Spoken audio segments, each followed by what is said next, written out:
There's a fine man, that Swede. 'Tis him you ought to be marrying. Quit nipping on that jug you have hid in the mattress. That's a fine way to be talking to poor old father. We were speaking of the Swede. Like as not, he's starving to death out there in the wilds of Nevada. Bonanza! Glory be to the Swede. But the son of the heathen land has touched him. He's speaking in tongues. Annie, I struck it rich out there in Nevada. Annie, I'm a rich man. Yeah. That was good stew, yeah? You miserable stew-eating Swede, you. If only I didn't love you so. And I staked out 2 claims. Not 1, but 2. Oh, Swede, you, me, and himself in the land of Nevada, breathing the fine air. And 'tis the air of San Francisco I'm used to breathing these many years. Score.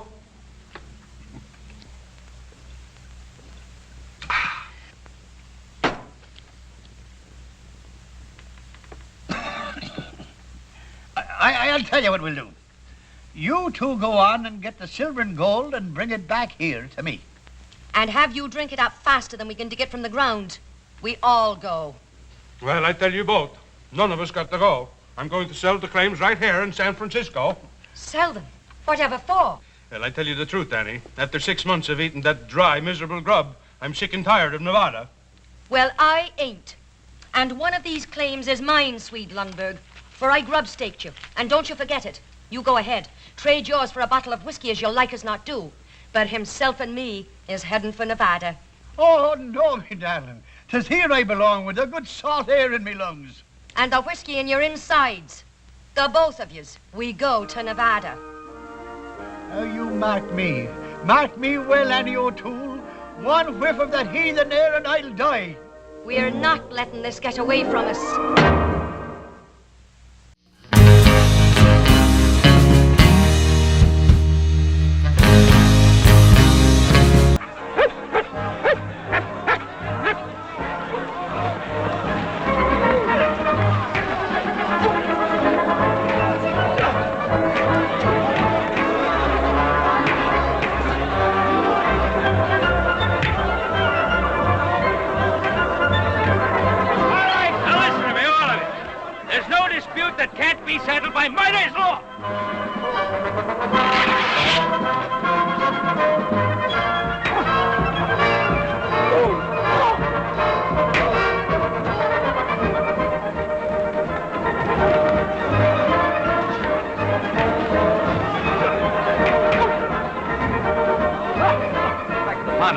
This isn't any of our affair. Oh, son, we can't ignore the rest of the world. We're the only stabilizing influence in the country. Yeah, well, you sure stabilized that one, Pa.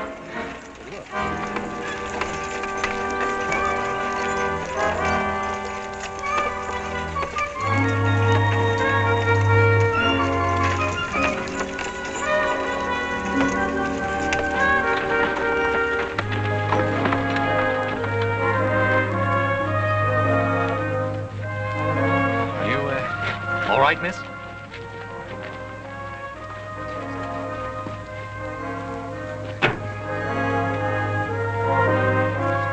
Hey, Pa. What is it? The dead man. Who is it, miss? It's himself. Himself? Me sainted father, Kevin O'Toole. Are you able to tell us about it? Cooking breakfast I was this morning on me mother's stove. Himself was a great one for hot cakes. He strangled and died. From the hotcakes, ma'am? Do you question my cooking?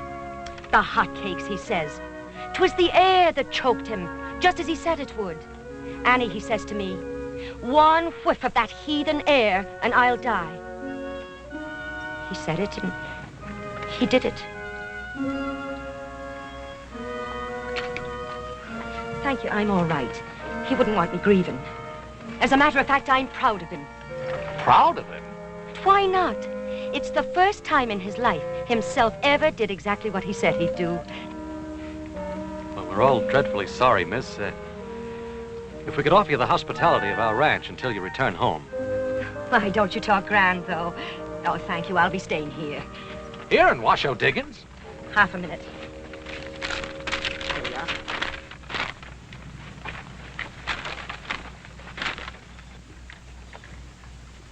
You know a man named Sweet Lundberg? Know him? Many's the time I've knocked the corners from his head with a skillet. I know him. Now, will someone guide me?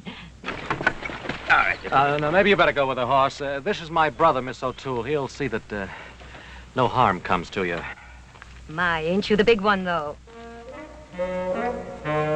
Thank you.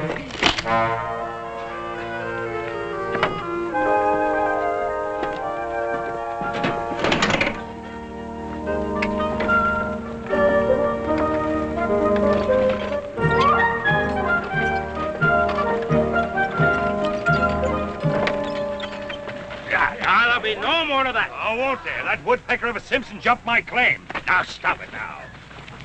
Now, in the absence of formal law, you still have your miner's law. But who's to enforce it or decide on it? Appoint yourselves a referee.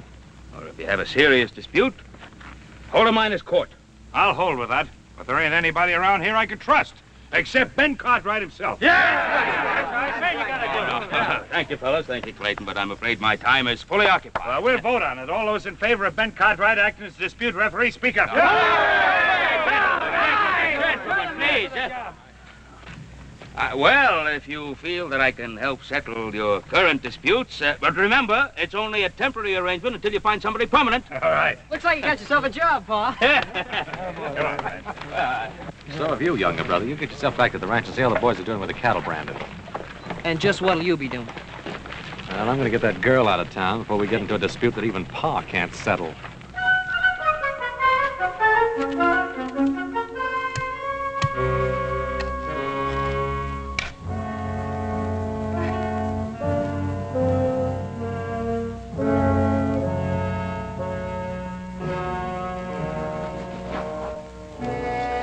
Best I can do, ma'am. Thank you. Oh, it's a fine view. Himself will like it once he gets used to it. Yes, sir. Oh, all this hard work in the heat of the day. You poor man, you must be starved. Well, I can always eat, ma'am. If it ain't no bother. Oh, on that stove a bother? Why, it's like a friend to me. It's one thing I understand complete. Thank you. Well, Hoss, looks like you took care of things. I had to put him someplace, Adam. Well, I guess it really doesn't matter. Well, now, Mr. High and Mighty, it matters a lot to me. I really meant no disrespect, miss. It's just that, well, we hadn't fully checked your claim. You see, Sweet Lundberg had two claims. And this is one of them. And it's here I am, and here I stay. Miss O'Toole, I assure you, my only concern is for your welfare. True that one again. What? Speak plain, to the point. Then I'll do exactly that. You're the only woman in this camp. These are rough men. Oh, and it's milksops I'm used to on the Barbary Coast, is it? All I'm saying is it's no place for a nice, charming lady. Oh, now, thank you very much for the compliment, but don't you worry about me. I can cut the whiskers from a cat with a skillet without even disturbing its slumber. Now, you were saying... I was saying that I want you to get out of here and go back to San Francisco. And leave himself alone in a heathen place? Why, there hasn't been a day of my life I haven't taken care of him. It's here I stay. Ma'am, my brother Adam always knows what's best. Oh, I suppose I have no choice. There's bare enough food in the wagon to last the day. And there you stand, you poor man, starving in your tracks while I babble on. Here we go now. Thank you very much. Miss O'Toole, if it's money you need... And who don't? Well, I'd be glad to give you enough money to get you back to San Francisco. Mr. Adam, I'll have you know, I don't take money from no strangers. There's shame of you talking like that in front of himself. I only meant... I've got an idea what you meant, and you'd best be learning some manners from your big brother here. Now you take yourself out the way you came in. I promised your brother Mulligan, and Mulligan he shall have. Oh, himself loved me Mulligan almost as well as he loved his bottle.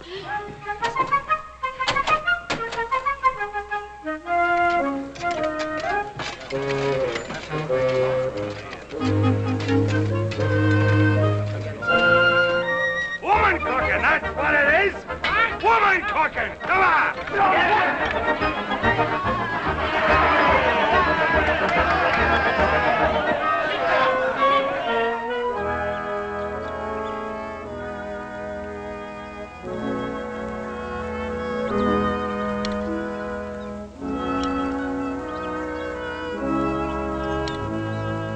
Oh, you poor starving dears.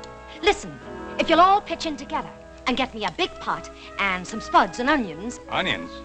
Miss, if there was an onion in this camp, it could be traded for the richest claim on the Washoe. Salt pork is all you'll find around here.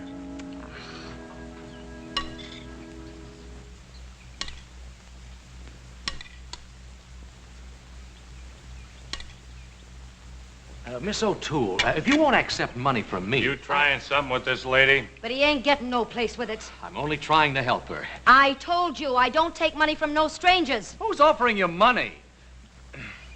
Now, I was watching these men and their interest in your culinary arts. Watch your tongue. Would you feed them for, say, $1 a meal? At $1.50, I would. Ah, but where am I going to get enough food for all these hungry mouths? Well, now, that's what I'm telling you. Now, I have plenty of supplies on the Ponderosa. Now, I could give you enough to cook one big meal for the whole camp. And on the proceeds, you could return to San Francisco. What sort of supplies? Oh, ham, fresh eggs, beef. Oh, how can I turn them down, the poor starving dears? Then it's a deal. On one condition. What? That you come in as my partner. Oh, now, that won't be necessary. Then the deal's off. Oh, all right.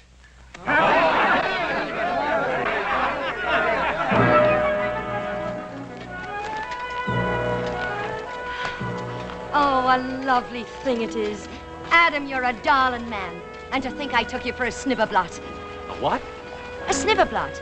'Twas a saying himself had for the nabobs that lived on the hill and looked down their noses at us on the Barbary coast. I mean no offense. It's just your grand manner. But, Adam, you have a heart, and I could kiss you for it. We'll need a name for the place. Menu with prices.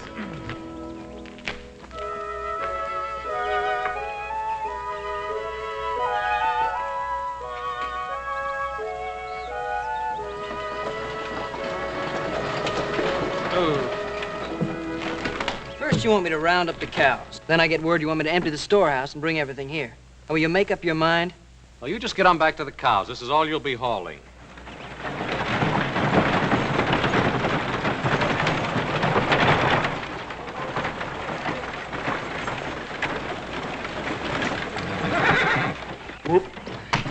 Now, just what's this all about? Miss Annie said that 2 wagon loads would be better than 1. And who told you to take orders from Annie? Ain't she your partner? Well, for this one load, for one batch of meals, and then back she goes to San Francisco. Now, Adam, the men are pretty excited about the eating place they got here, and they ain't gonna like it much if you close it up before it even gets open. Well, I don't care whether they like it or not. There's one easy way to solve all this. Just let older brother do all the cooking himself. There's one thing I want straight around here. We're going to raise enough money to get you back to San Francisco, and that's it. No more. Is that clear? Yes, Adam. And where in thunderation do you get off and tell horse to bring a second load of goods? And where do you get off telling me how much supplies it takes to feed 100 men? 100 men? They're coming down from the hills, a dozen at a time. Well, this is all. Understand? Absolutely all. Well, where's the bill of fare? Adam, I can't write. There you are. A snibberblot, and I knew it. It ain't like I didn't want to have learning. So don't stand there and look down your nose at me. Annie, I wasn't criticizing you. You was, too. You with your fine words and your grand airs. Oh, really? What difference does it make? Now, just by luck, I happen to know how to write. We're partners, aren't we? Mm-hmm. All right. Now, what's the name of our grand establishment? The square meal, that's what they all say. You know, I could have learned to write if I'd had a chance. Of course you could. Yeah, well, how do you like that? My, ain't it grand and scrawly. Adam, could you learn me to write it out like that? Sure I could. Now for the bill of fare. Let's see, ham and eggs and potatoes, $1. $1.50. I ought to learn numbers first. Adam, could you learn me numbers? Sure I could. $1.50? Make it $2. $1.50 for mulligan by the plate. Being in business, it's good for me to know numbers. Adam, could you really learn me to write numbers? Could I teach you? I don't know, could you? Oh, $2 for the stew. The supplies are all unloaded, Mr. Delmonico. Oh, himself will be so proud of me, being in business with such fine gentlemen. Adam, we're running out of wood. Will you cut some? Oh, I guess Annie doesn't know how scarce wood is around here. I brought some from the Ponderosa right here in the wagon. Start cutting it. Adam.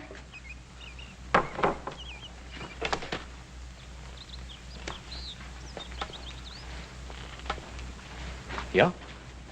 Look, in spite of me ways, there's a heart in me. I mean himself. But you see, he wouldn't want me grieving. Adam, you're a good, kind man. I'm doing no more than anyone else would do, Annie. But you are, offering to learn me figures and how to write and all that and to speak like a real lady. You and me is going to make $1 million. You and I. That's right, darling. The both of us. The Square Meal restaurant was a howling success. And by the end of the first week, Annie O'Toole had enough money to take her back to San Francisco in style.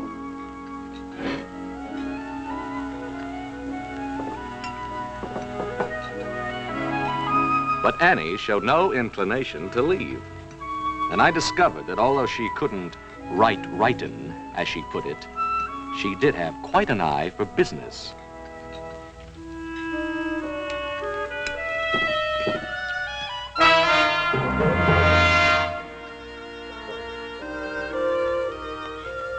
There we are now. No, Annie.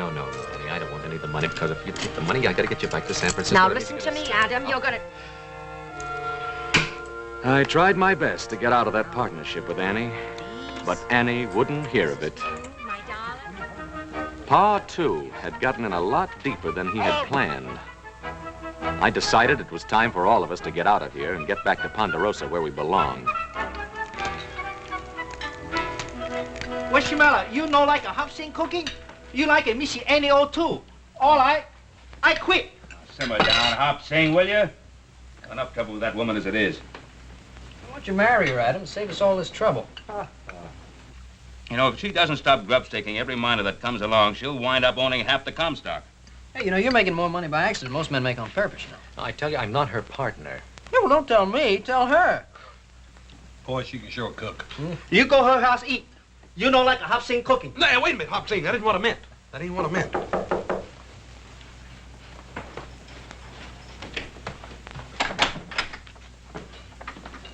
Mr. Cartwright, I can talk to you.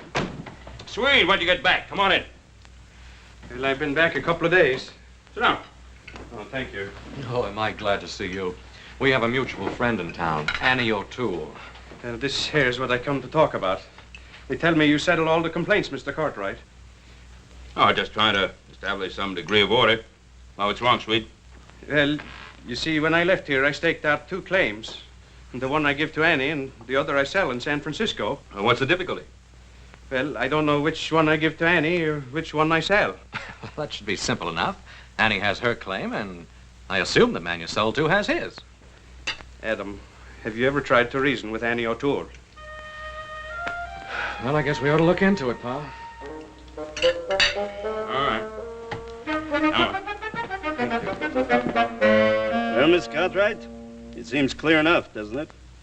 I'm obviously the legal owner of the Sweet Lumber Claim Number 2. Yes, it would seem so, Mr. Spain. And by simple process of elimination, Annie O'Toole must own Sweet Lumber Claim Number 1. Yes. Then I insist you throw her off my property. Mr. Spain, we're not here to throw people out. We're here to settle disputes. Maybe we talk to Annie about this.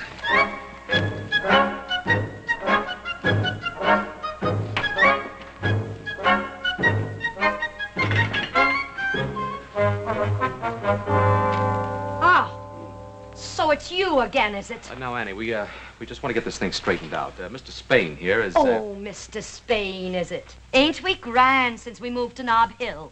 Mr. Gregory Spain. Trapdoor Gregory he was when I knew him. Let's stick to the facts. The fact you'll have. The biggest thug and Shanghai artist on the Barbary Coast he was. Mr. Trapdoor Gregory. Must I listen to this witch? You be careful what you call her. And ain't you the fine one, trading your claim to this scum here for a bottle of whiskey? And it wasn't a bottle, it was a keg. And, well, it was for himself. Sort of a wake, it was. Oh, a wake, was it? Why, you didn't even know himself had passed to his reward. All very interesting. Get them out of here. I'll get a crew in here, tear down this restaurant. The grave has to be moved, of course. You snibberblot! You miserable little snibberblot! Putting on airs with me! I knew you when you was picking pockets off drunks in the gutters, I did. And didn't himself go to work for you when you first got into the Shanghai business? Springing the trapdoors, he did. Under the bar stools. The best trapdoor springer you ever had. You said so yourself. And did he ever come home with $1 in his jeans? No, he didn't. You paid him his wages in whiskey, you did. No, keep her away from me. Ha! He ain't even worth denting me pan on. Sweet, is this claim number 2? Or ain't it? Well, I think so. I just don't remember. You don't remember? Well, I was sort of excited. You was drunk, that's what you was. Annie, get your claim notice. Now, this is claim number 2, and your notice says claim number 1, then I'm afraid you're on the wrong property. Oh, Adam, don't let him move himself from his resting place. Annie, we may have to. I won't do it. Please. Annie, get your claim notice.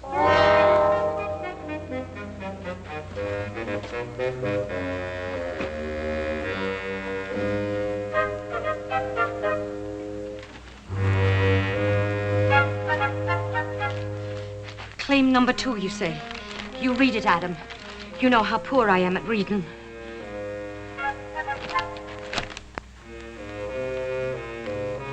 Spain, let me see your claim, please.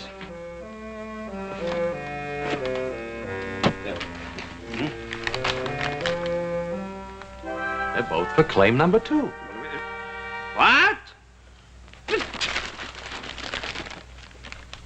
You altered yours. It's a forgery. I'll throw you out of here and himself along with you. No, this can all be settled, but not in this manner. Come along, Mr. Spain. Oh, Annie, this will get you no place. Gregory Spain, snibberblot, thief, crook, that's what he is, accusing me. Annie, one of these claim numbers has been altered. Oh, Adam, I just don't understand business. Annie, did you change your claim number? Oh, how could I do it?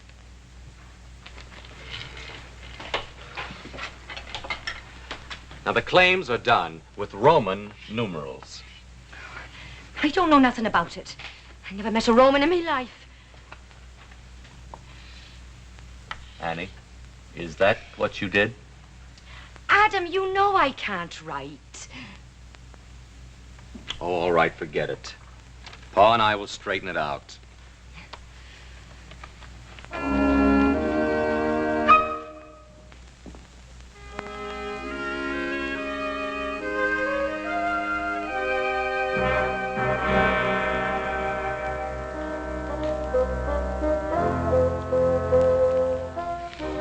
Don't you worry about it, darling.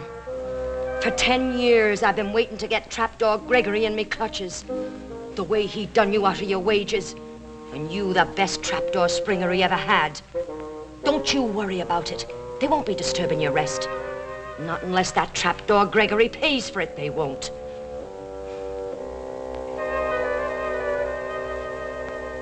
I demand my rights. All right. Now, Sweet, surely there must be some way you can remember. Which stake did you claim out first? That will be claim number 1, wouldn't it? I just don't remember. No, that wasn't it. I think I got it. I think I know. I left my tools on claim number 2. I picked my shovel, and then I got excited. You got drunk. Then wherever we find the tools, that's claim number 2. And that's my claim. Can you identify the tools? Well, yeah, sure. I got the first letters of my name burned in the handles. Will that satisfy Annie? Oh, sure, Adam. Oh, I only want to do what's fair. Well, I'd best be getting back to the restaurant. All right. Now, quiet for a minute. Here's what we'll do. You'll go down to the claim and take a look. And if the tools are there, that'll be claim number 2. Agreed? All right.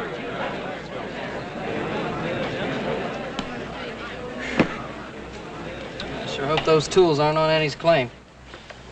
Spain's a crook if I ever saw one. There's some tools over there, all right. I used a pick and a shovel when I dug that grave. I was afraid of that.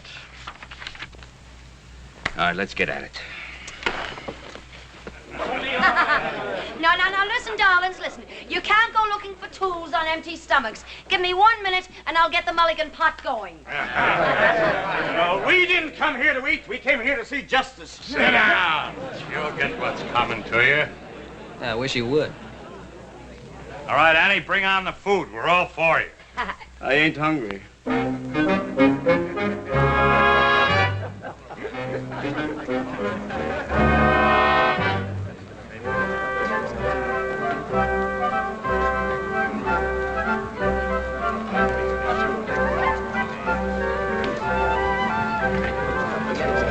Annie, you promise you will abide by our decision. Oh, yes, I will, Adam. That trapdoor makes me mad, strutting around like a peacock. Just because he's moved on to Nob Hill, he thinks he's a big typhoon. Tycoon. A typhoon is a big wind. That's him.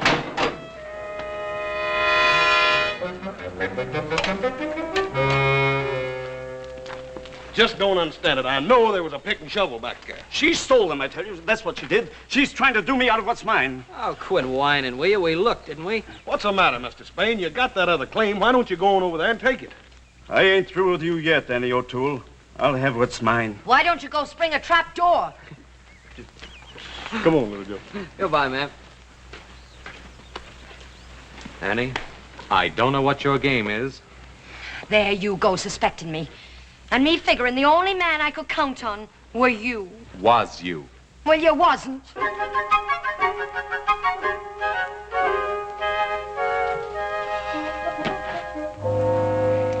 Oh, Adam, I've known Trapped almost all me life. A cutthroat, thief, that's what he is. Oh, I can believe that. And that's why I hate to see you antagonize him. Now, look, Swede's other claim is near here. Why don't we get the men and just move the restaurant? But what about himself? There'd be no need to disturb the grave. And have him know that Trapdoor was trampling all over him? Oh, himself would be turning end for end. He'd be that upset. Oh, now, Adam, why do you doubt me? You seen me claim notice today, didn't you? Didn't it have the right number? And did they find the Swedes pick and axe and shovel? No, I ask you, did they?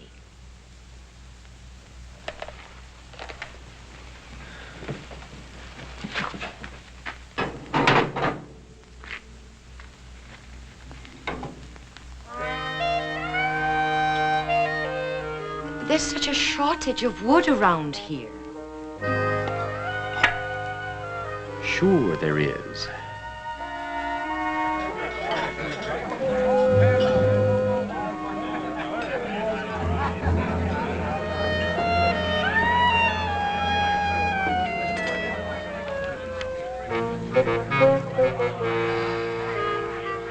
Looks like Spain's getting himself a crew. Yeah, he's been at it for the last hour. Must have talked to 10 or 12 men. Yeah, he sure knows how to pick the tough ones, too. Maybe they've decided to work claim number 1. I doubt it. Why don't they just trade claims? After all, one's just about like another, and besides, Annie has a father buried over there. Isn't anything sacred around here? Not where silver is concerned. It would seem that Mr. Kevin himself, O'Toole, is buried atop the richest strike ever made in the Washington. Keeping the news of the big strike quiet is about as easy as hiding an elephant under a walnut shell. Everyone wanted in on it. From the looks of it, Annie was getting her share of the bonanza, too.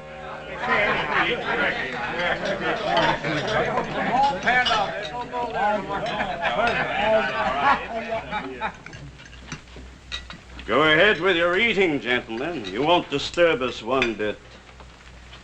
Now, look, Spain, if you think you can run Annie off her claim... Her claim, Mr. Cartwright? Sweet. Will you show me just where you dug your shaft when you made your required improvements? Improvements? Improvements? I guess I didn't make none. I just knocked a hunk of assay rock off the ledge. That's right, Sweet. You didn't make any improvements. And according to miner's law, on which you Cartwrights put such great stock, if the improvements are not made within 10 days, the claim is considered abandoned. And also, according to that same miner's law, it would be perfectly legal for me to shoot any man who tried to jump my claim. Get to work, gentlemen.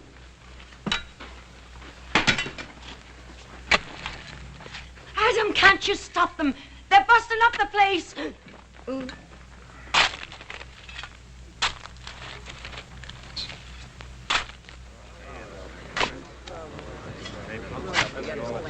An experimental hole, gentlemen. It's only a very small charge of powder, but perhaps you should stand back.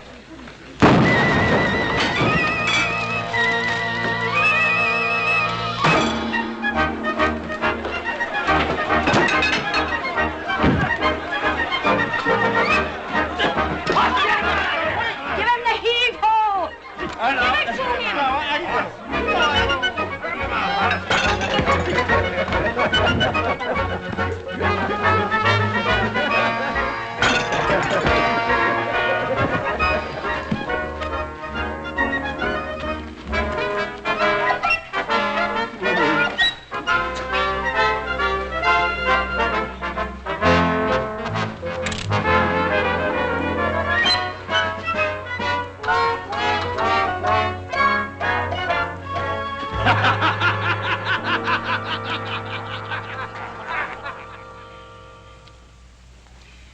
It's only fool's luck that someone wasn't killed. And unless this thing is settled, someone will be. It's already settled. That's my claim, and she's on it, and I mean to throw her off. Quiet! Quiet, all of you! All of you! Now, we had some semblance of law and order started here. Let's don't lose it. Now, the way I see it, the only way to settle this is to hold a miners' court. Hear all the evidence. Everyone in camp acts as jury. I'll give you his evidence. Trapdoor Gregory is a pickpocket what made good, and that's all he is. Miss O'Toole? I wouldn't take his word for the time of day. Annie, will you please be quiet? Now, Pa, I think the miners' court's the right thing to do. You have no right to think. But, Pa, it's me, Adam. Well, as far as I'm concerned, young man, you are the partner of the defendant. And if you say one more word to me before the trial, I'll fine you for trying to influence the referee.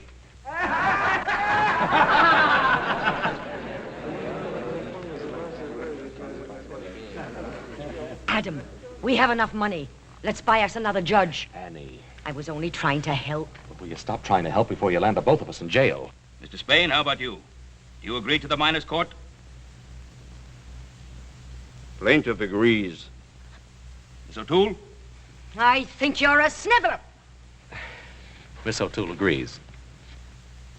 All right. Now you have a half hour to prepare your cases. Annie, I may as well tell you right out. I don't think you have any legal right to this claim.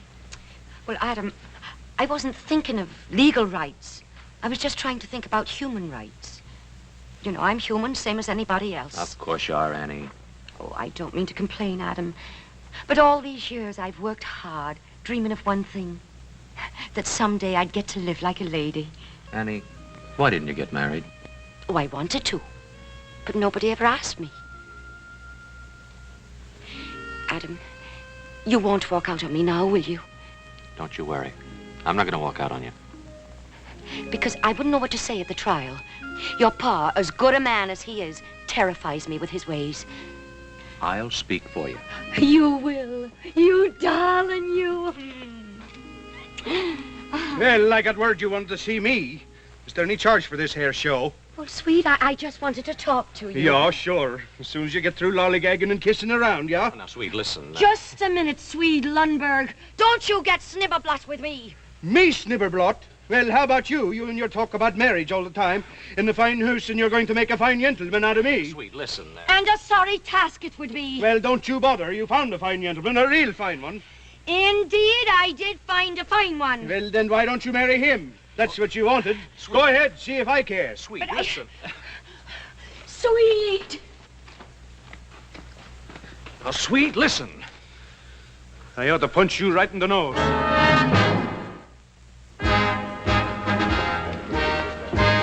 Things look bad for Annie, Adam. We've been keeping an eye on Spain. He's been buying liquor and bribing every drunk in town. There's more of those than there are the others. Looks like you got yourself a paid-off jury, older brother. Court will come to order. Take off your hats. Mr. Gregory Spain.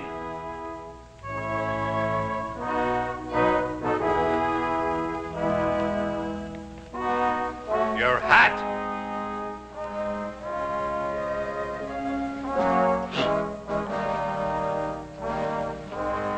My case is simple, and I throw myself entirely on the mercy of these honest men and the honorable judge.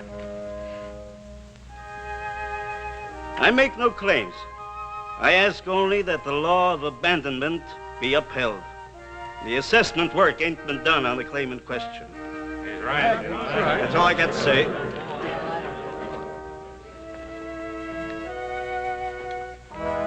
Your hat.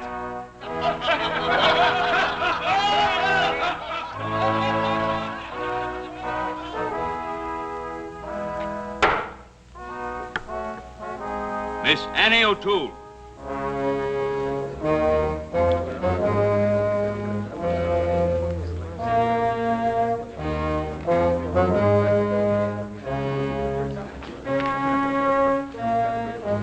Miss O'Toole.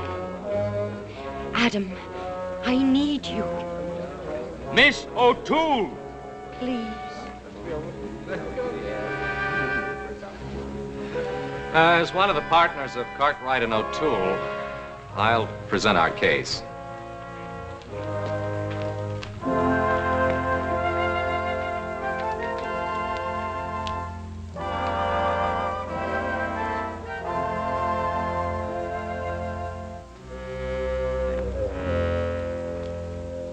Now, the whole point here seems to be that no assessment work was done.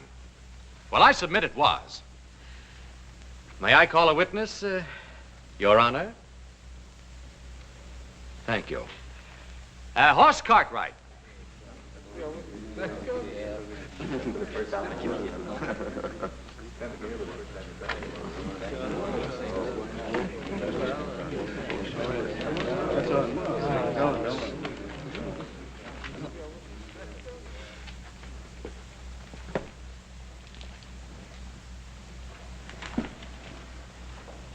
Now, Hoss, did you, or did you not, dig an exploration shaft on the disputed claim the very first day Miss O'Toole came to Virginia City?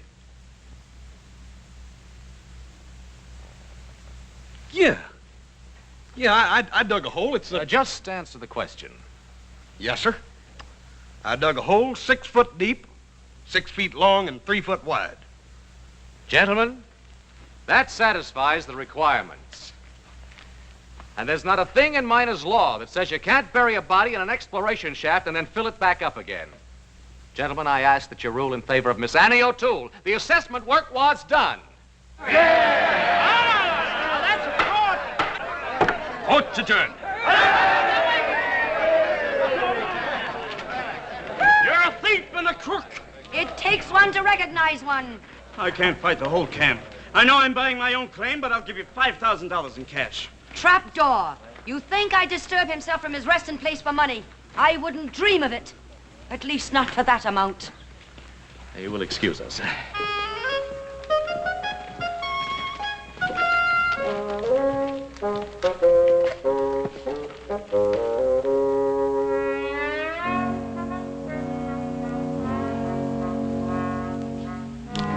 Think of him sleeping there, right on top of $1 million and not making a move to do anything about it. And him who never before had a dime in his jeans. Annie, if you'll only sell it to me. I'll not disturb himself. $7,500. $10,000 in cash. Trapdoor, you should never have done himself out of his rightful wages. I've a hunch he'll never listen to you until the price is twice the amount. Why don't you go out and get a gun and rob stagecoaches? I seem to be doing all right without it. So I said this fellow, you're gonna die.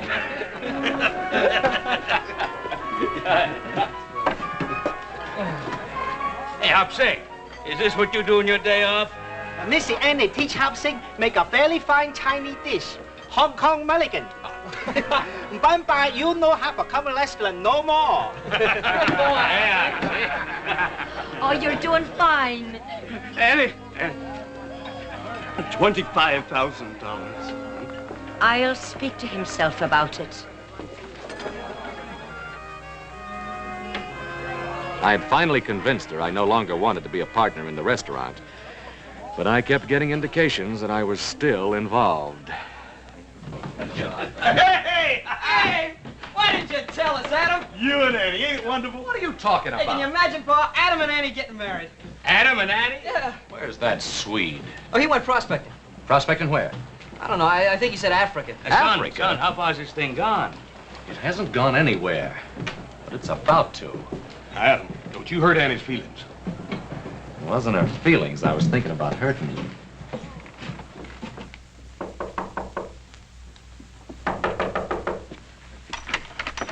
Annie, what's this about a wedding?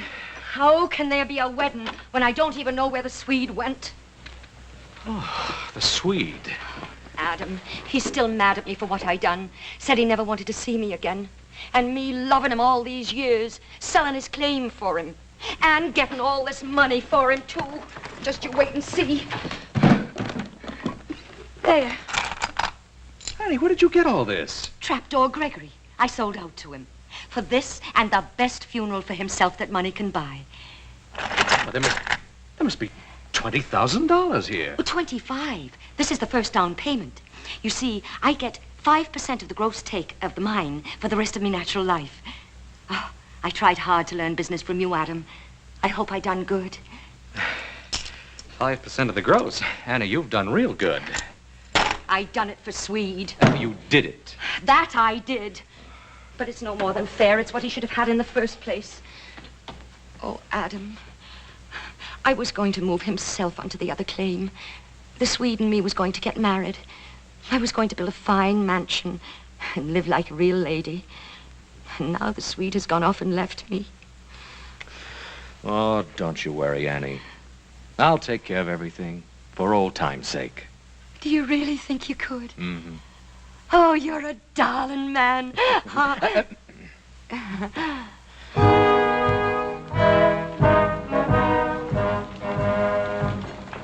It took a bit of doing, but we did it. And it was quite a day. Kevin himself, O'Toole, had a funeral the Comstock would remember for a long time to come.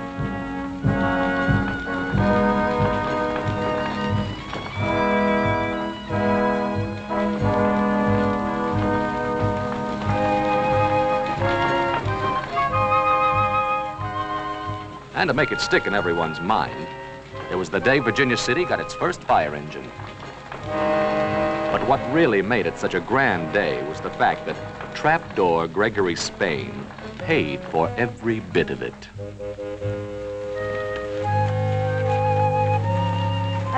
Would you turn him around so he can see the new saloons? Then he'll know he's not in a heathen land.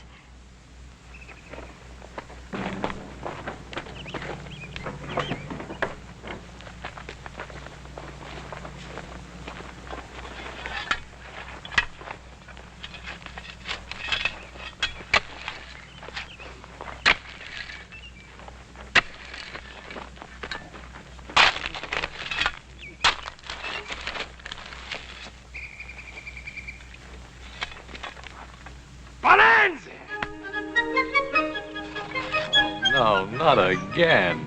Gregory Spain's Lundberg No. 1 became a famous mine. But it wasn't 1/10 as rich as the one on the Swede's other claim, which turned into one of the most fabulous strikes of the whole Comstock lode. The Swede? Nah, he hadn't gone to Africa at all. It meant roisting every saloon on the Barbary Coast, but we finally found him and even dried him out. And after paying their respects to himself and his ever-loving monument, the Lucky Stiff Mine, Mr. and Mrs. Lundberg embarked on a trip to Europe to soak up culture and achieve Annie's dream of really becoming a lady. And when they came back, Annie and the Swede built themselves a great mansion on the road between Virginia City and Reno. And I wouldn't be surprised if that mansion would still be there.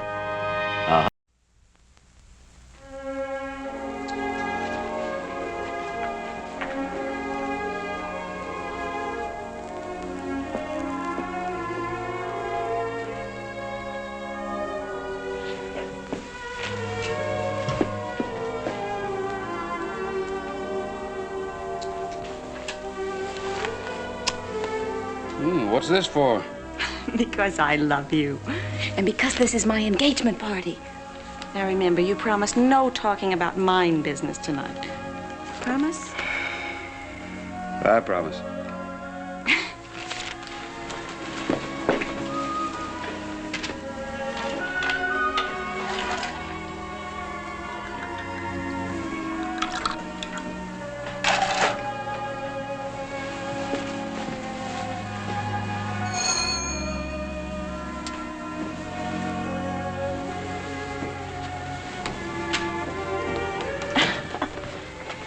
Well, here he is.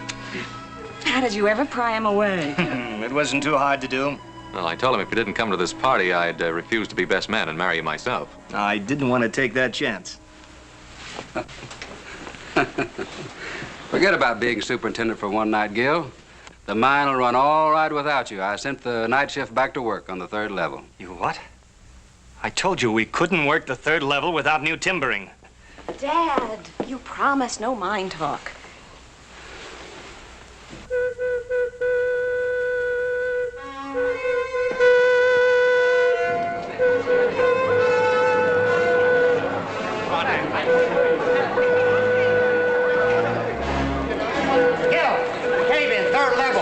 Shift is trapped. All right, everybody, stand back. Give us room. My boy. Where's my boy? It's all right, Mary. I'll find him. Mr. Holloway, you promised us new safety timbering. I'm doing all I can. Come on, dear. You ought to go home.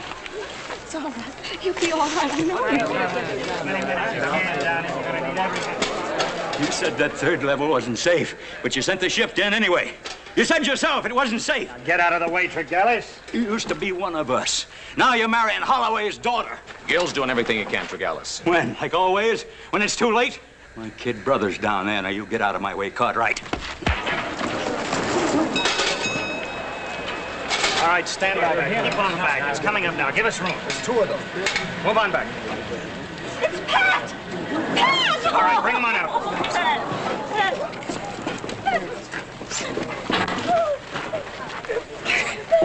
Thank God you're here. East slope, 3rd level. Every timber seemed to buckle at once as they set off a blast above us. Same as last week. Every time it's the same thing. Move out of the way. You're not going down there, are you? If I'd stayed down there where I belong, this might not have happened. Don't let what Tregellis said get under your hide. If my kid brother was trapped down there, I'd think of something worse to say than Tregellis said. Adam, you don't have to come down with me. It's my timber you're using, isn't it? All right, Bud, let it go.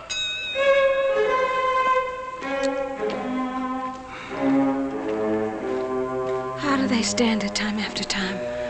It's like living on top of a powder keg waiting for that disaster whistle to blow. It's part of mining, Helene.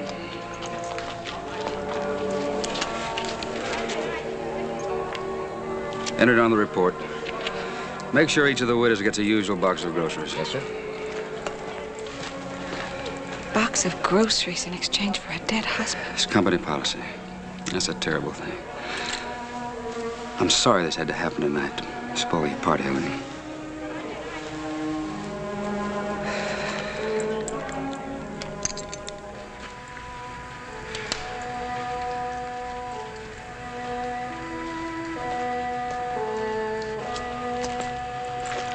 Helene, this is ridiculous. It's 2 o'clock in the morning. Let's go home and get some sleep. Daddy, those women won't sleep tonight. They each have a man down there, and so do I.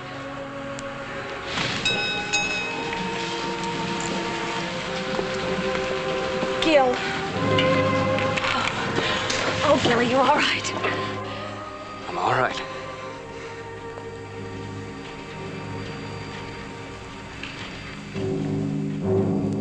Do you want to tell them?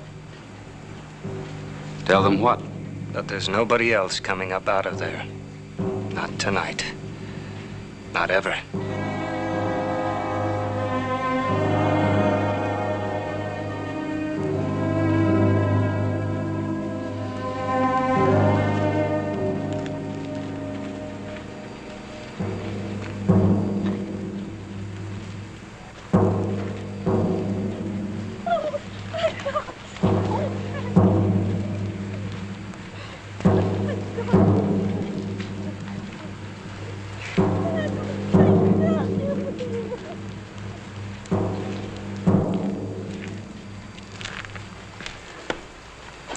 How soon can you give me a report?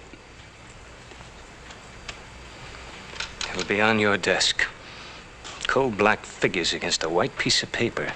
5 dead, 2 dying, 5 missing, 14 injured, but no slow up in production, Mr. Holloway. Does that make you happy?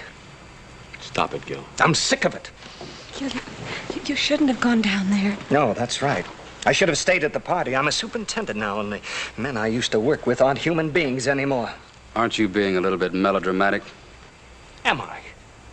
You should have been down there with us. That was melodramatic, too. I've had my share of mine disasters. But you don't have to face those men every day, or those women. I do. It's not my job to manage the men. Your job? Oh, haven't you got the guts to stand up to them and order them into a mine that isn't safe enough for a rat?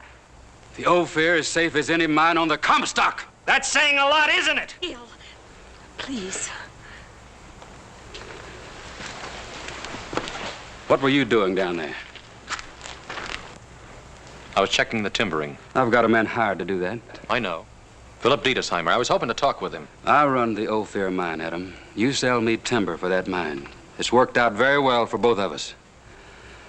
Suppose we keep it that way.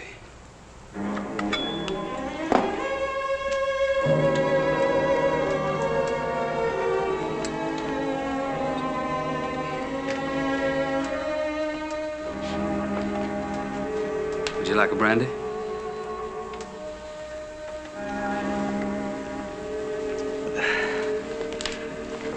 You must be tired, Helene.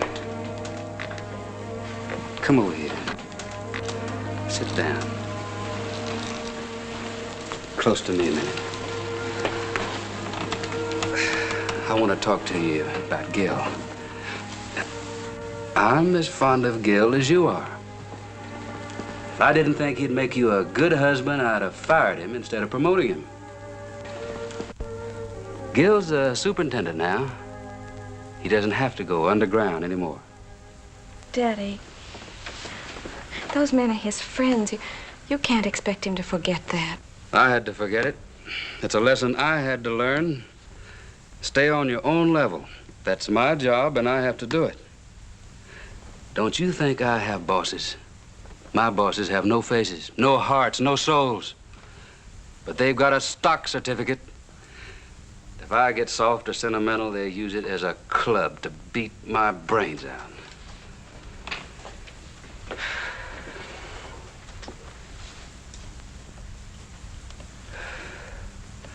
I've fought a long time to get what I've got, and I'll fight to keep it. I believe Gil was thinking about preventing another accident, not about your stockholders. Honey, believe me, it gets pretty lonely up here on this level. The higher a man stands, the farther he can see. I have to do what I think's best for the most people. Try to understand that. I am trying to understand it, Dad.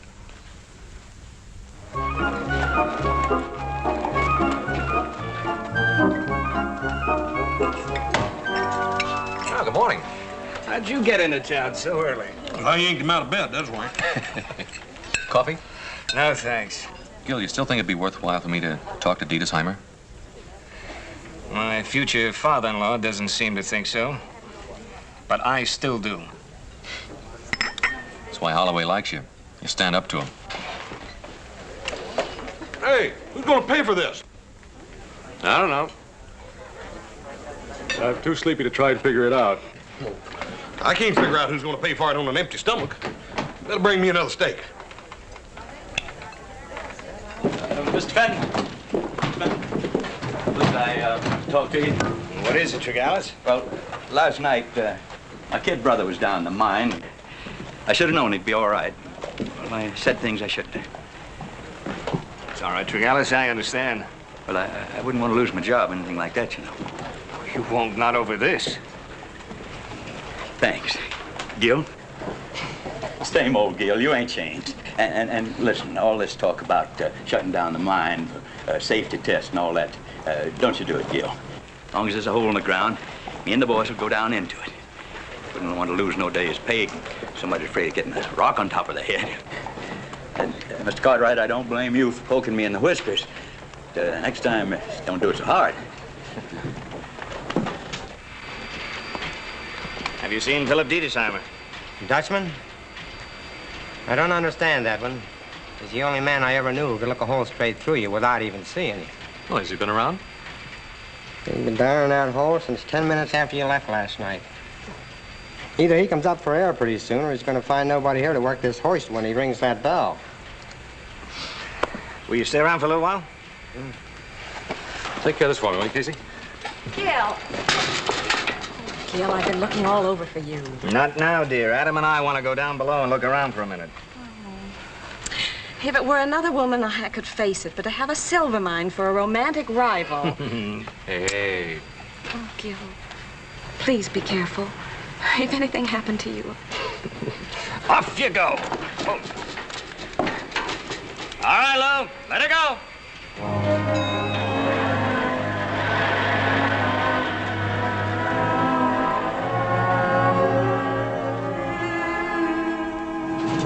Good sound timbering, Gil. But it just isn't holding.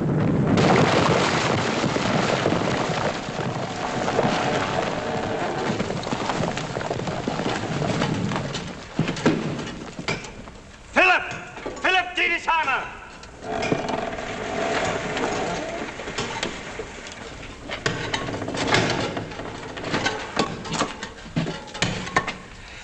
It is not usually so. But here in these mines, there's such great variance of temperatures. There's a constant shrinking and expanding of the earth itself. When I took my pick and loosened this hanging wall behind the upright, so... Caved this in deliberately? You might have been killed, man.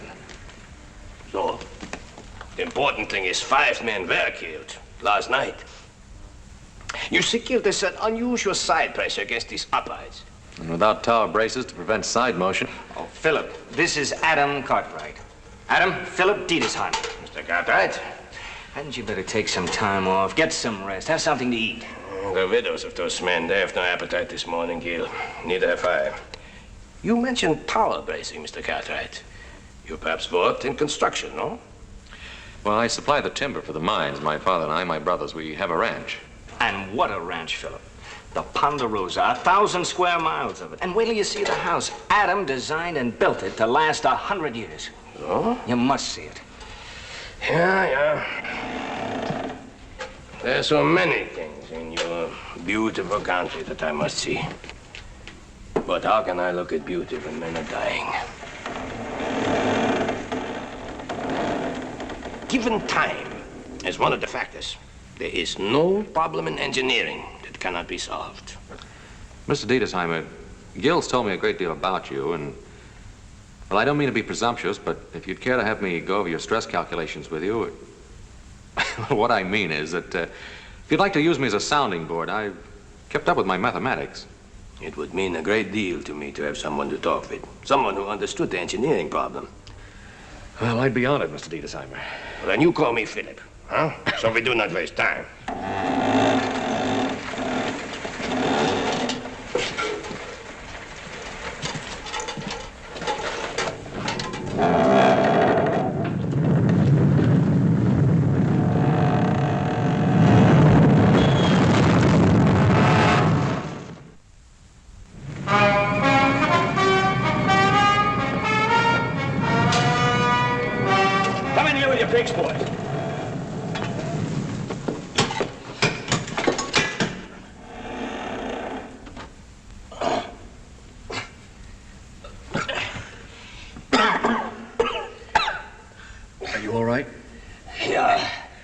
Where's Gil?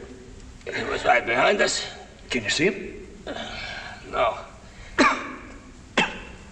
Gil? Gil, can you hear me?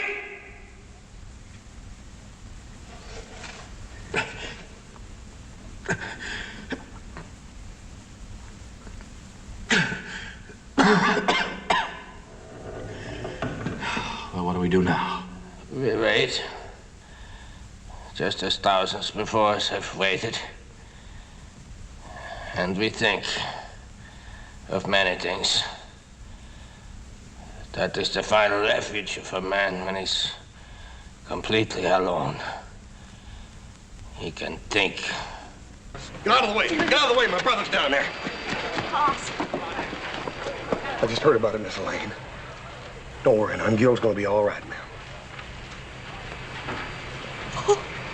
Please don't do that, ma'am. Everything's gonna be all right. Sorry, Mr. Cartwright. I have orders to let no outsiders go down. Well, your orders just changed. Let her go, Bo! Wait a minute, boys. Wait a minute.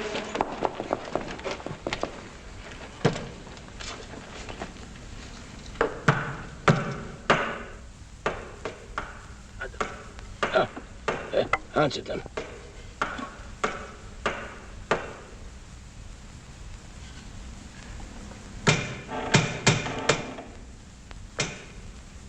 Get in there, boys. With your shovels. Get the loose stuff out. What are you thinking about now? I was thinking, perhaps after today, we will not let the mine fall on our heads again. Hope not. Well, there is a simple way. All we have to do is never again go into a mine.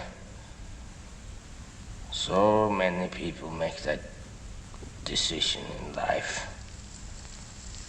So very many.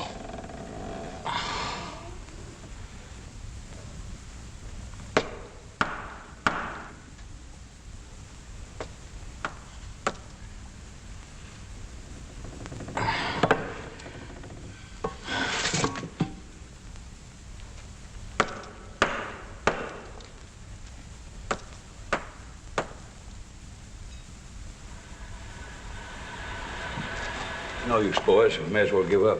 They don't answer the signal anymore. They're back of that wall of rock, but we're too late. They don't answer anymore.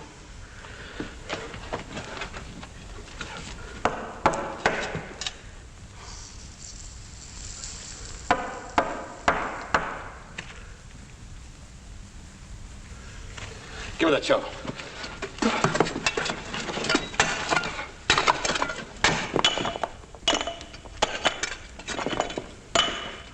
Okay, bud, okay. That's good.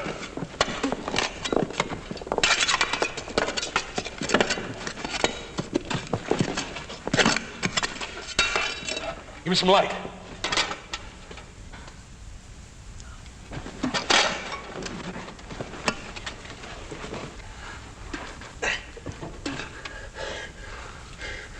It's about time you got here.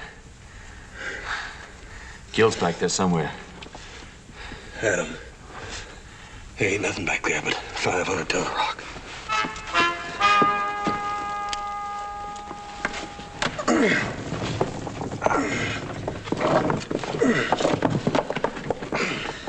right, let it down. How are you, Mr. Dietersheimer? All right, Phil, see if you can make it.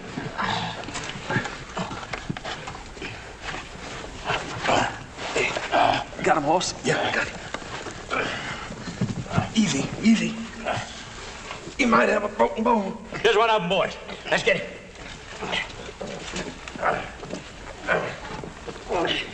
Take him out, boys. Here we are.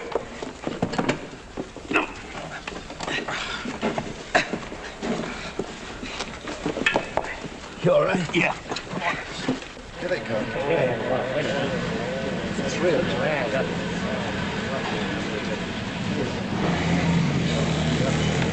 Gil! Where's Gil? Miss Elaine, I want to talk to you. That Gil. He's always the first one down and the last one up. I suppose he's still down there looking around. That's what it is, Hoss, isn't it? Ma'am, let me take you home. Oh, no. No, I've got to wait here for Gil. He promised me nothing would happen to him. He promised me. Oh, Hoss, tell me nothing's happened. Ma'am, I can't lie to you. I can't make it no easier. I've got to see him. I've got to go down. I've got to see him. Don't you understand? I've got to see him. I've got to see him.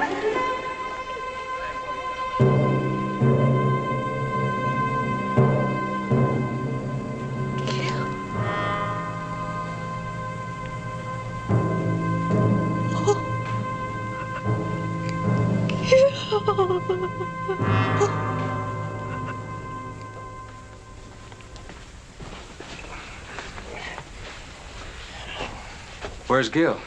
He's still down there. Well, go get him, Adam. I want to talk to him. What I'm trying to tell you is... What he means is... Gil is dead, Daddy. What? That's the word he was looking for, dead. But it's a dirty word and no one wants to say it. Not here in this house. Not on this level. The stockholders might hear. Dead is a word for men who work down in the ground. Not for people like us. We can't talk about a man who's buried under 50 tons of rock, but he's dead just the same. Oh, Daddy. I'll give her a sedative. You come along. You too.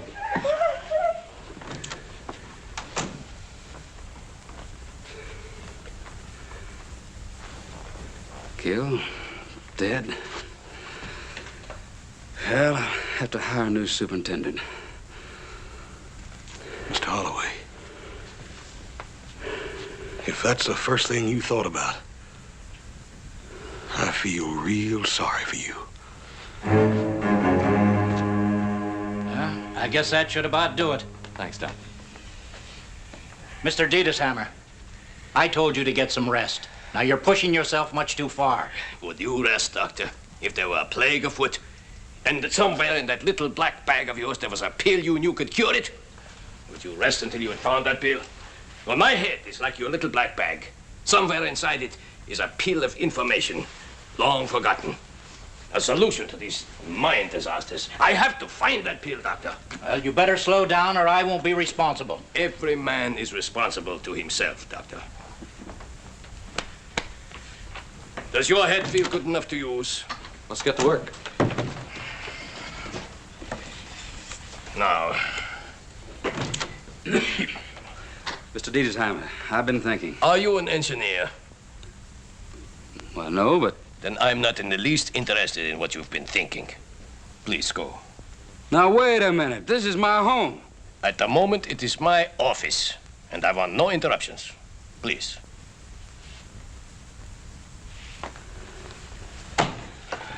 Now. So, we have... Why ain't you at work? Mr. Holloway, I refuse to send those men back down. You refuse? I believe the same as Gil. Close down a few days. Get a chance to make some proper tests and experiments. Casey, you're fired. What? I said you're fired. Tregallis, can you handle Casey's job? Mr. Holloway, I never did want to see you shut down. Like I said to Gil last time I talked to him. I can get that shift back to work. See that you do. Another thing I'd do, Mr. Holloway, I'd order that Dutchman to stay away from the men. He wastes an awful lot of time. I'd tell him to take care of his own work, leave our boys alone. You're in charge. Go tell him. He's right upstairs. That is the problem, Adam, and it is increasing every day. The veins of silver grow wider the deeper they go. I know, and the U-bracing that we use in a narrow stope becomes worthless in a 65-foot wide gallery. And it is not only the overhead pressure, Adam. There's a constant side pressure as well. I want to talk to you, Dutchman. Vertical bracing and cap pieces, certainly. But it would be standing so thick that a man couldn't get through. I'm in charge now. We are very busy. And even the tower bracing you suggested. Listen to me when I'm talking to you. You're going to take orders just like the rest of the men. But how are you going to get 65-foot timbers down a mine shaft? And I want you to stay away from the men, hear me? They're down there to work, not to visit with you. And another thing, Dutchman.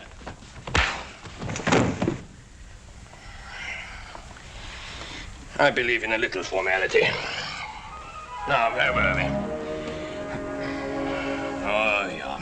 There's... Miss Helene. Miss Helene. I know you're sorry. That's not exactly what I was going to say, ma'am. Folks mean well when they say that they're sorry. It's like when my mama was still alive. Remember, I used to mash my finger and she'd kiss it and tell me the pain was all gone. It wasn't really. It's just that now when I try to remember the pain, all I can remember is my mama kissing it away.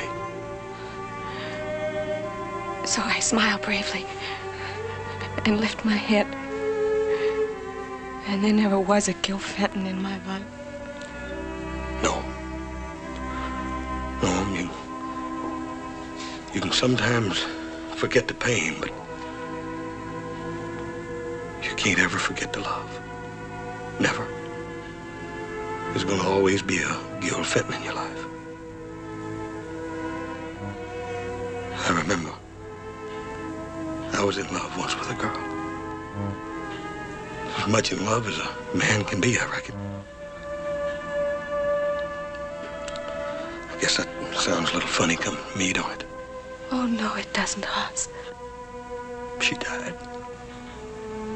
And I know that my Pa and Adam and little Joe are sorry. But that just wasn't enough. Not right then, it wasn't. What did you do?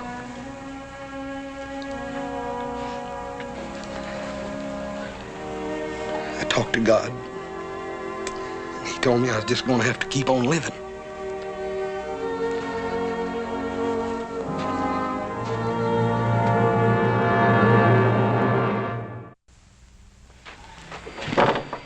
May I have permission to enter your mind, Mr. Tagalis?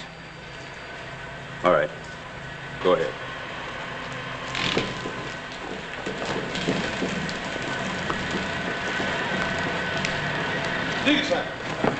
Adam told me to find you and tell you that number 6 had shifted and that the tower braces were 10 degrees out of plumb, whatever that means. It means, Horst, that we now know one more thing that will not work.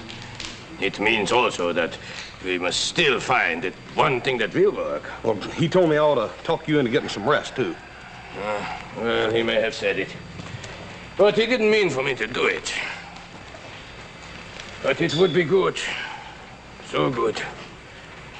Stretch out for a while, close my eyes against the sun, and feel the life of the earth beneath me. But I would feel only the death, Horse. Only the death. You feel all right, Mr. DeSammer? All right? I do not know. That is a relative question, no?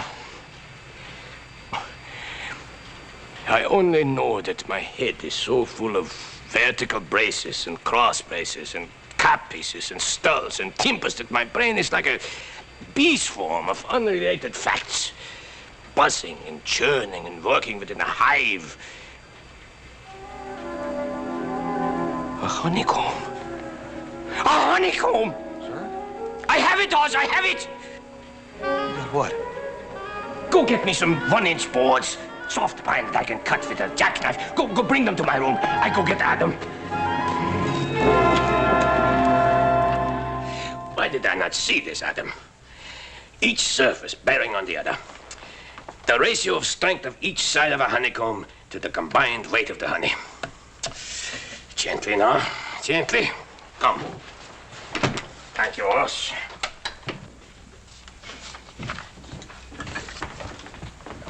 Now what in the blazes? The solution, Mr. Holloway. The solution to every cave-in and slippage problem in the Comstock mines. Oz, please. Clean place on the table. Thank you.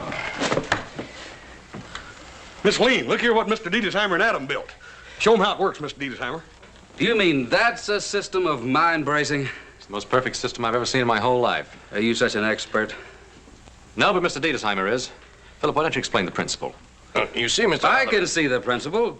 Square, open-sided, tower bracing box, bearing equal pressure from all angles. And I suppose as the stope is dug wider, you propose to add another box. Well, you can add them above, too, and you can even build a floor in it. Very interesting, gentlemen, and very expensive. We can't use it. Dad, aren't you even going to consider it? But look at it, honey. It's a child's toy, a plaything of an impractical dreamer.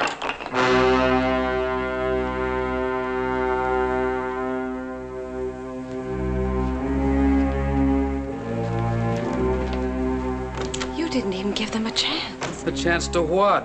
Play with toys while I've got a mine to run? You think I'm gonna rip out the timbering I've got in that mine to try some crazy new idea? But the timbering system you have is no good. We've been operating successfully with it for a long time now. Can't you understand I've got stockholders to think about? Oh, yes, I understand. You and your faceless stockholders. Well, I have somebody to think about, too.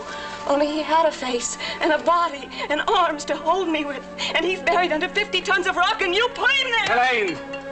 Wait a minute. Where are you going? Where do the rest of the mine widows go? If you don't listen to me. I'm through listening to you, Father. And don't forget to send me my box of groceries.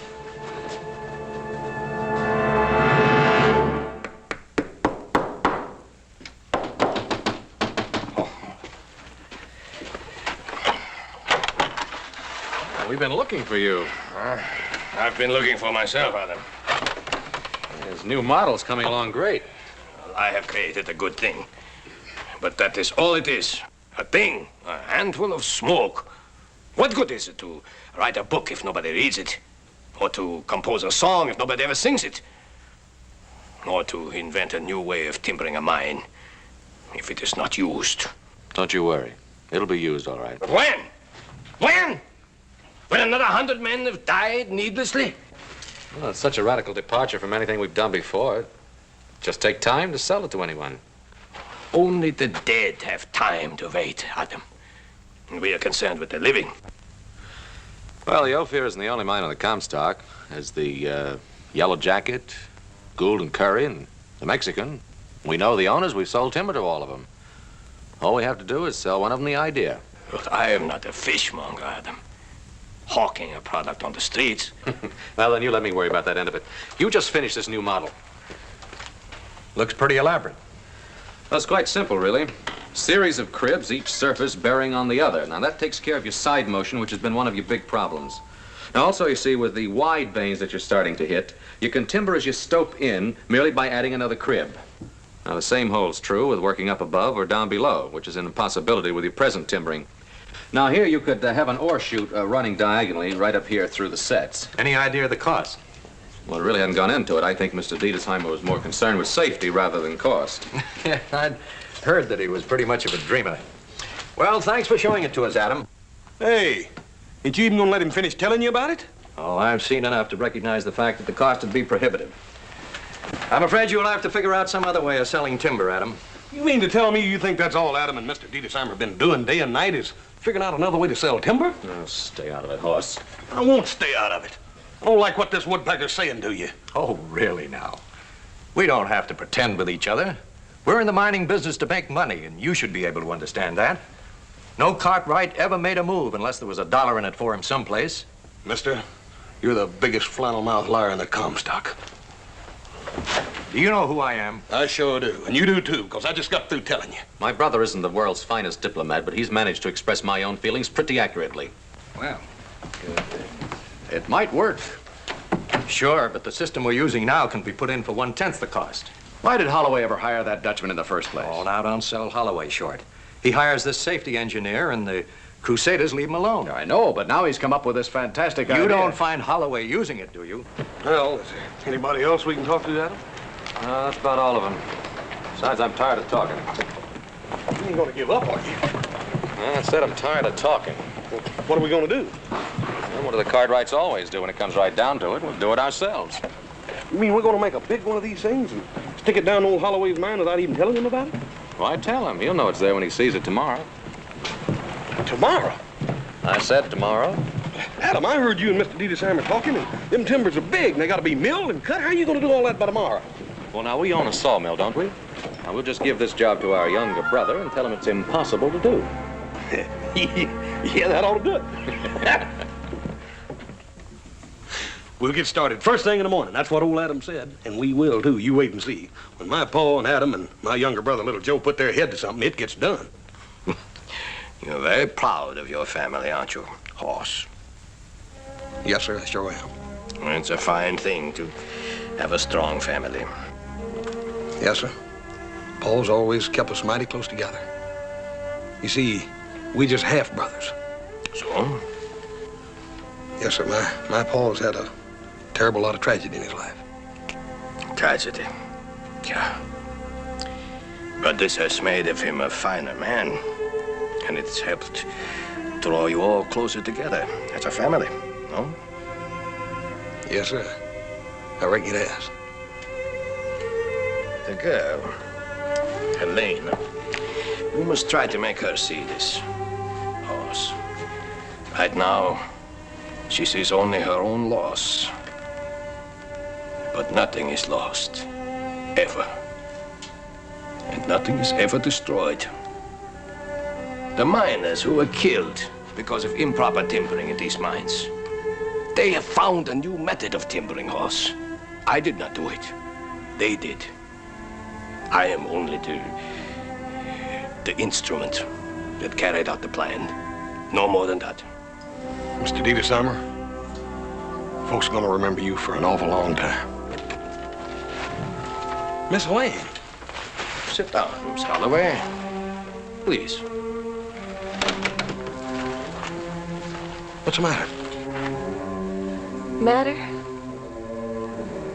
I've been walking around looking into the faces of women who've lost their husbands in the mines. I've been searching their eyes, wondering if they know my father is a murderer. Ma'am, you shouldn't ought to talk like that.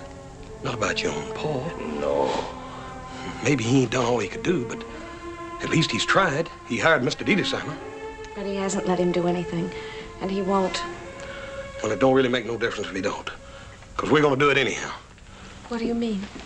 Paul and Adam and little Joe are up there in the hills right now at the sawmill, milling the timber we're gonna put down that mine. So Mr. Dietersheimer here can make the test he wants to make. Does my father know about this? Well, I reckon Adam sort of forgot to tell him.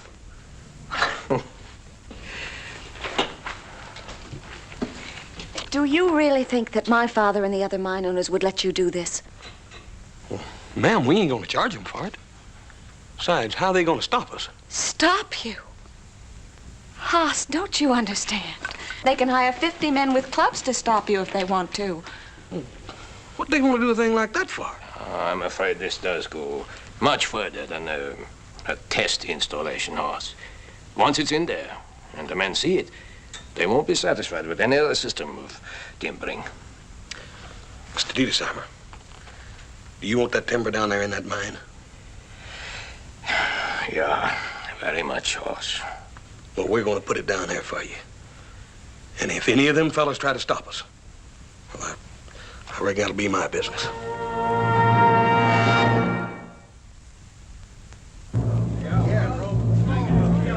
Something like that in here.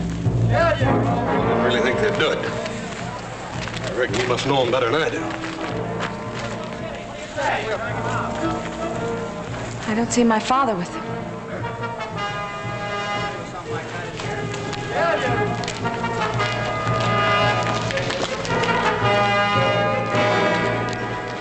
There's a rumor around that you plan to do some special timbering in Mr. Holloway's mine. Well, this is one time that a rumor's correct. You Cartwrights don't own this mine. You've got no business here. Now, you don't own this mine either, mister. Why don't you let Mr. Holloway tell me? We haven't been able to find Mr. Holloway, but his interests are ours, and we're here to see that they're protected. Check him out there.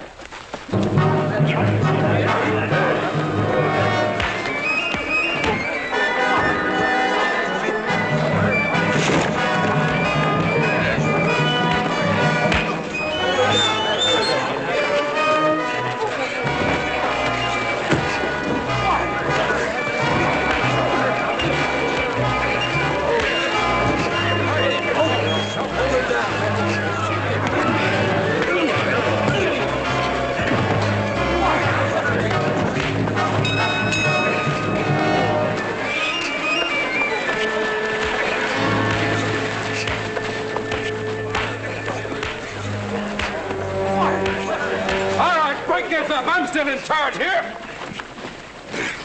Andrew, we couldn't find you. We came here to protect your interests. I can take care of my own interest, and that's just what I've been doing.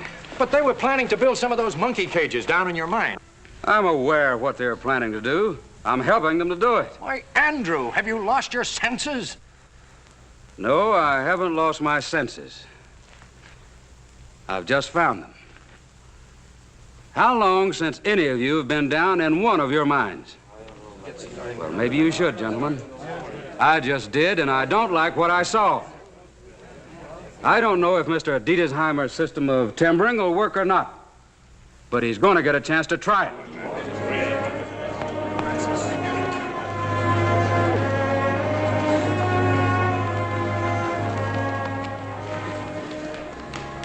Adam and one of the boys will unload that lumber right where you want it.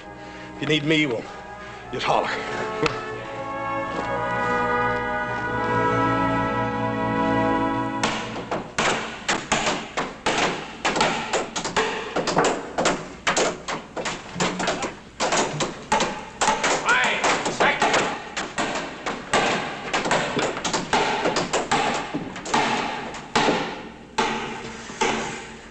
This is fine. You go now, huh? Thank you.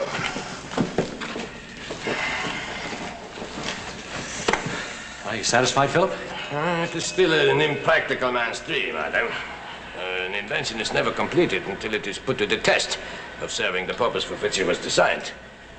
You wait for me up above, huh? I would like to stay here and look at this for a while. Oh, no, you don't. What's the matter? I found your bag. The powder, you didn't do a good job of hiding it. It's too dangerous, Adam. I'm game if you are. I don't want any more men killed. Neither do I. But I would like to be with you. Sort of a promise I made to Gil. All right. We'll see this thing through together. This is good. Now for the final test.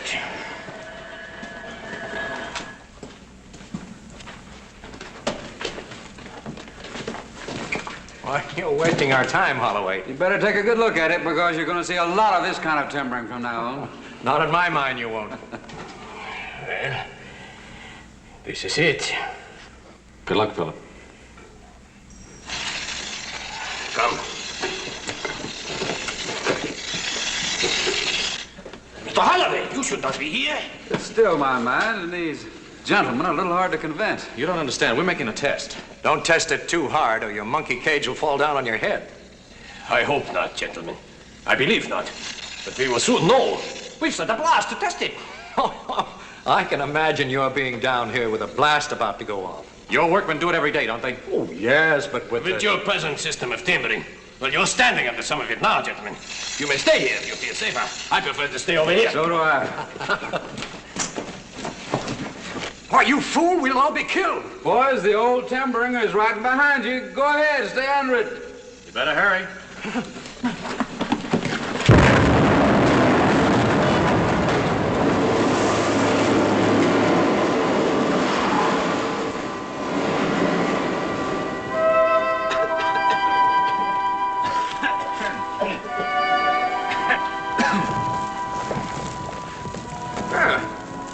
think this held up rather well, don't you, gentlemen?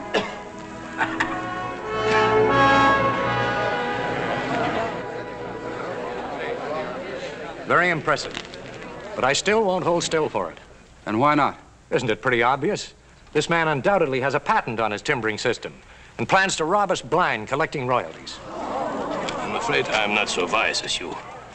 I do not know the dollar and cent worth of a human life. I only know it is very dear. I have no patent, no desire to charge royalty. If my invention saves human lives, surely that is payment enough for any man. Wait a minute, Philip. Ladies and gentlemen, we've just made a practical test of the new Dietisheimer system of timbering. Any of these gentlemen here can attest to the fact that it was a complete success.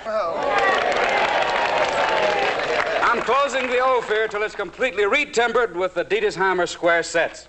Every man will be paid his regular wages while the work goes on. Ladies and gentlemen, here's the man who's put an end to all the mine cave-ins on the Comstock, Mr. Philip Dietisheimer. Every mine owner will have to put in square sets now, you watch. This whole town will be sitting on one big honeycomb. It's a great thing you've done, Philip. Did it together.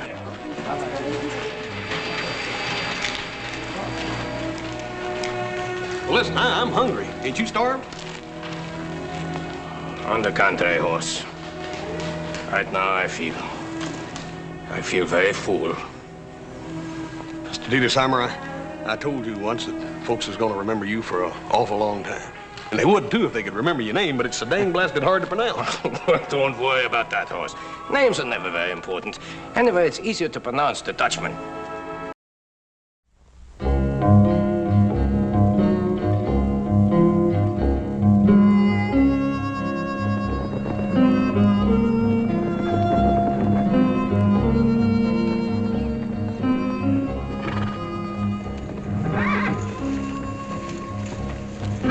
Sure hard work pushing all that cattle up into that high country. That water sure does look good, too.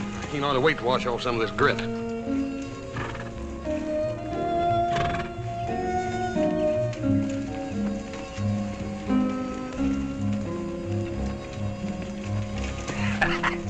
Careful, little Joe. That's the closest you've come to taking a bath in months.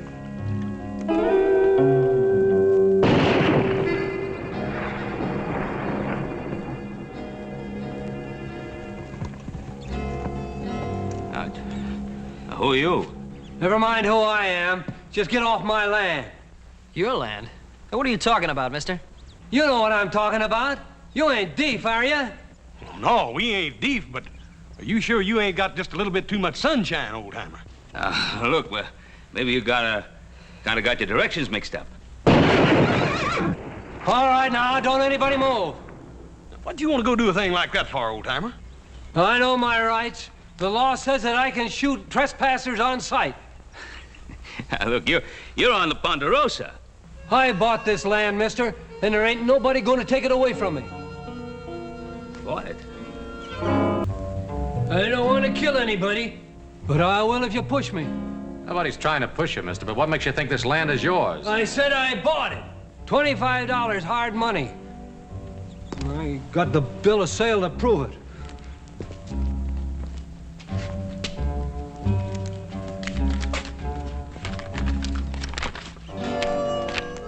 I hereby sell you all the land between the east shore of Lake Tahoe and Sun Mountain for $25 cash. Signed, Henry T.P. Comstock. Henry Comstock. Old-timer, I guess you were just one of the many who were taken in by our dear friend, Mr. Comstock. I guess you didn't know him any too well, did you? I don't have to know him. I got the bill of sale there to prove it. A bill of sale? That old thief is selling the territory in Nevada if he could get away with it. Looks like he did, too. You remember the first time we ever seen him, little Joe? Oh, that wild-eyed old mule of his? Yeah. That black stove pipe hat that made him look pious and preacher. You know how many men have draped this tree? 28 men and 1 woman. We figure to make it a nice round figure like 30. All right, let's get it over with. Whoa, whoa!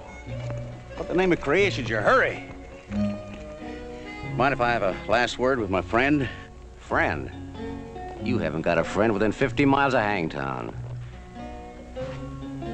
Lord, I'm ready whenever you say the word, but Lord, I hope you'll forgive me if I don't have time to tell these boys about the big new movement going on around here. What in thunder big movement you talking about? Changing the name of Hangtown to Placerville. You boys hear of any such goings on around here? Lord, looks like you left these boys up in the hills too long. You know the first law they passed was there'd be no more hangings within the city limits. City limits, how far are they? Clear to the top of the Sierra Nevada mountains. That's a good 100 miles. Mighty ambitious town, Placerville. Lord, you didn't tell these boys nothing. You didn't tell them there's mighty touchy people around here, too. Especially about any unnecessary hanging. Hanging you is about the most necessary thing a hard rock miner could ever do. So we'll escort you the 100 miles over the Sierra Nevada and hang you there. I thank you. Because, Mr. Henry T.P. Comstock, you're about the crookedest, slimiest, most double-dealing, weaseling, lying, thieving, no-good claim jumper that ever hit the state of California.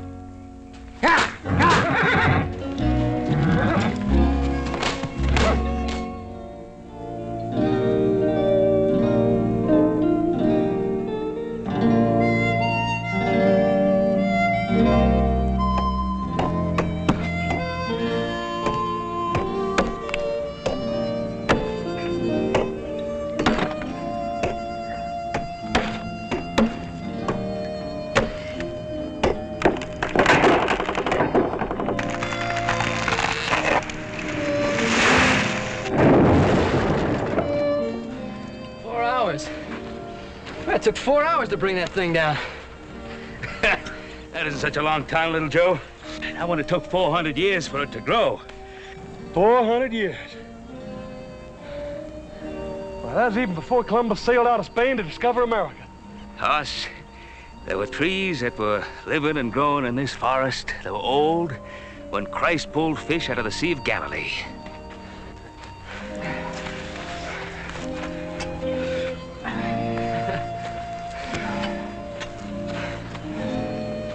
Don't cut unless you plant. That's right, Hoss. That's why we're here. Not just to take from the land, but to give. Yes, sir. Can you see it? 100 years from now, standing tall against the sky. Plant it, Adam. Sure, Pa.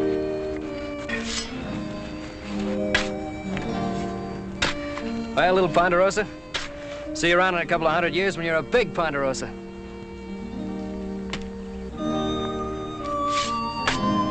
Thousands of people who one day will come to this land.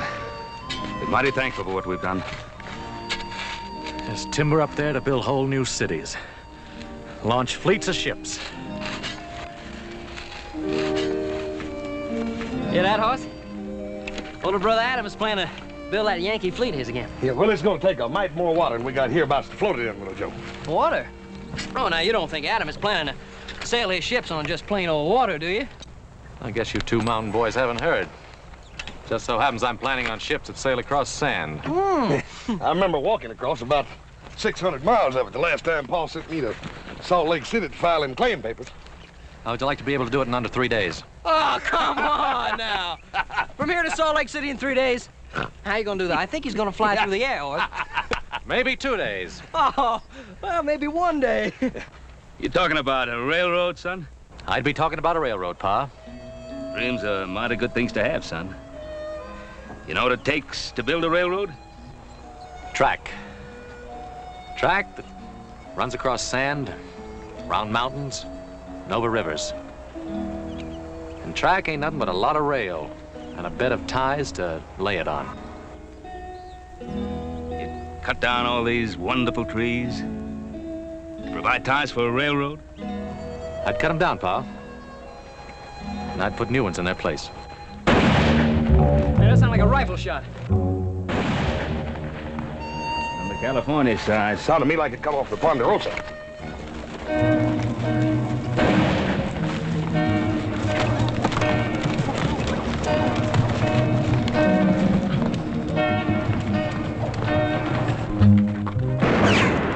Dorothy, if you don't move fast, you're gonna be key witness to a hanging.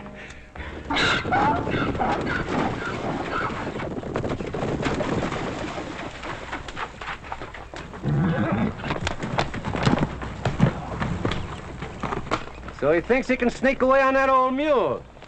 Yeah.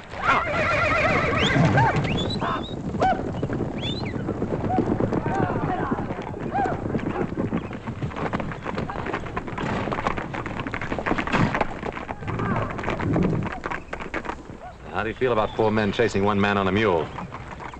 Well, maybe they have a reason for chasing him. I don't care for the odds. We sure could improve him, Pa. We sure could sweeten them up some at that, Pa. Yeah, we better stop them, too, before they stir up the Paiutes. Last time somebody stirred them up, 3 families of settlers paid for it with their lives. All right, boys, let's sweeten them.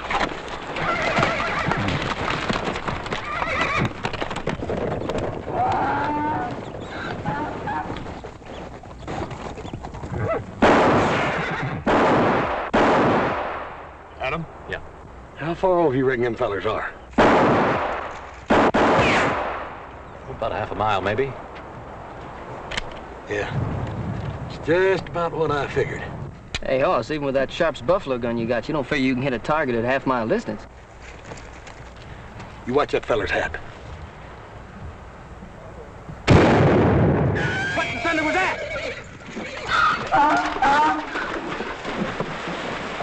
Dorothy, that shot come from the direction I thought it did? Ah. Hoss, let me see that little old squirrel gun of yours for a minute. Sure, Adam. See that, Pa?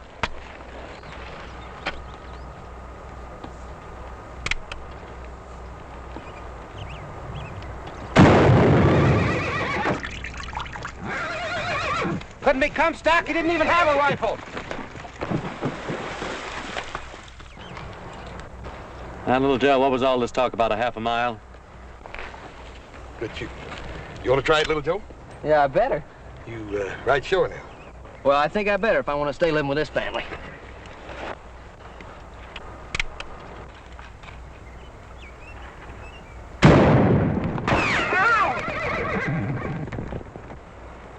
It's a mighty fine old gun you got there, Holmes. Mighty good shooting. Just kind of thing any New Orleans boy learns to do about the time he learns to walk.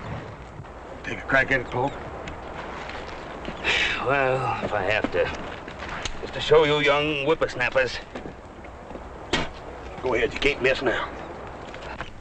Give that rifle.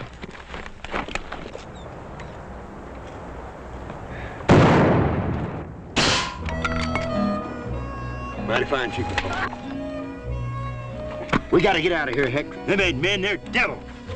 Where are they shooting from? That's what I want to know. I don't know where it's coming from, but it's the best darn shooting I ever saw. Good shooting, all right, but it's done by men like us, not devils.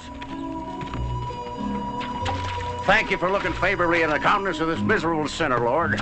I sure do appreciate it. I sure do. And to prove it, I won't lie or steal or ever jump any other fellow's claim again as long as I live. Strike me dead if I do, Lord. You strike me dead. Heck, I don't like this place. Feels haunted to me. Why don't we go back to California? Let's go back. We only came here to get rid of that Comstock fellow in the first place. Not get rid of him, hang him. I promised myself to see that old thief hanged, and I mean to keep that promise.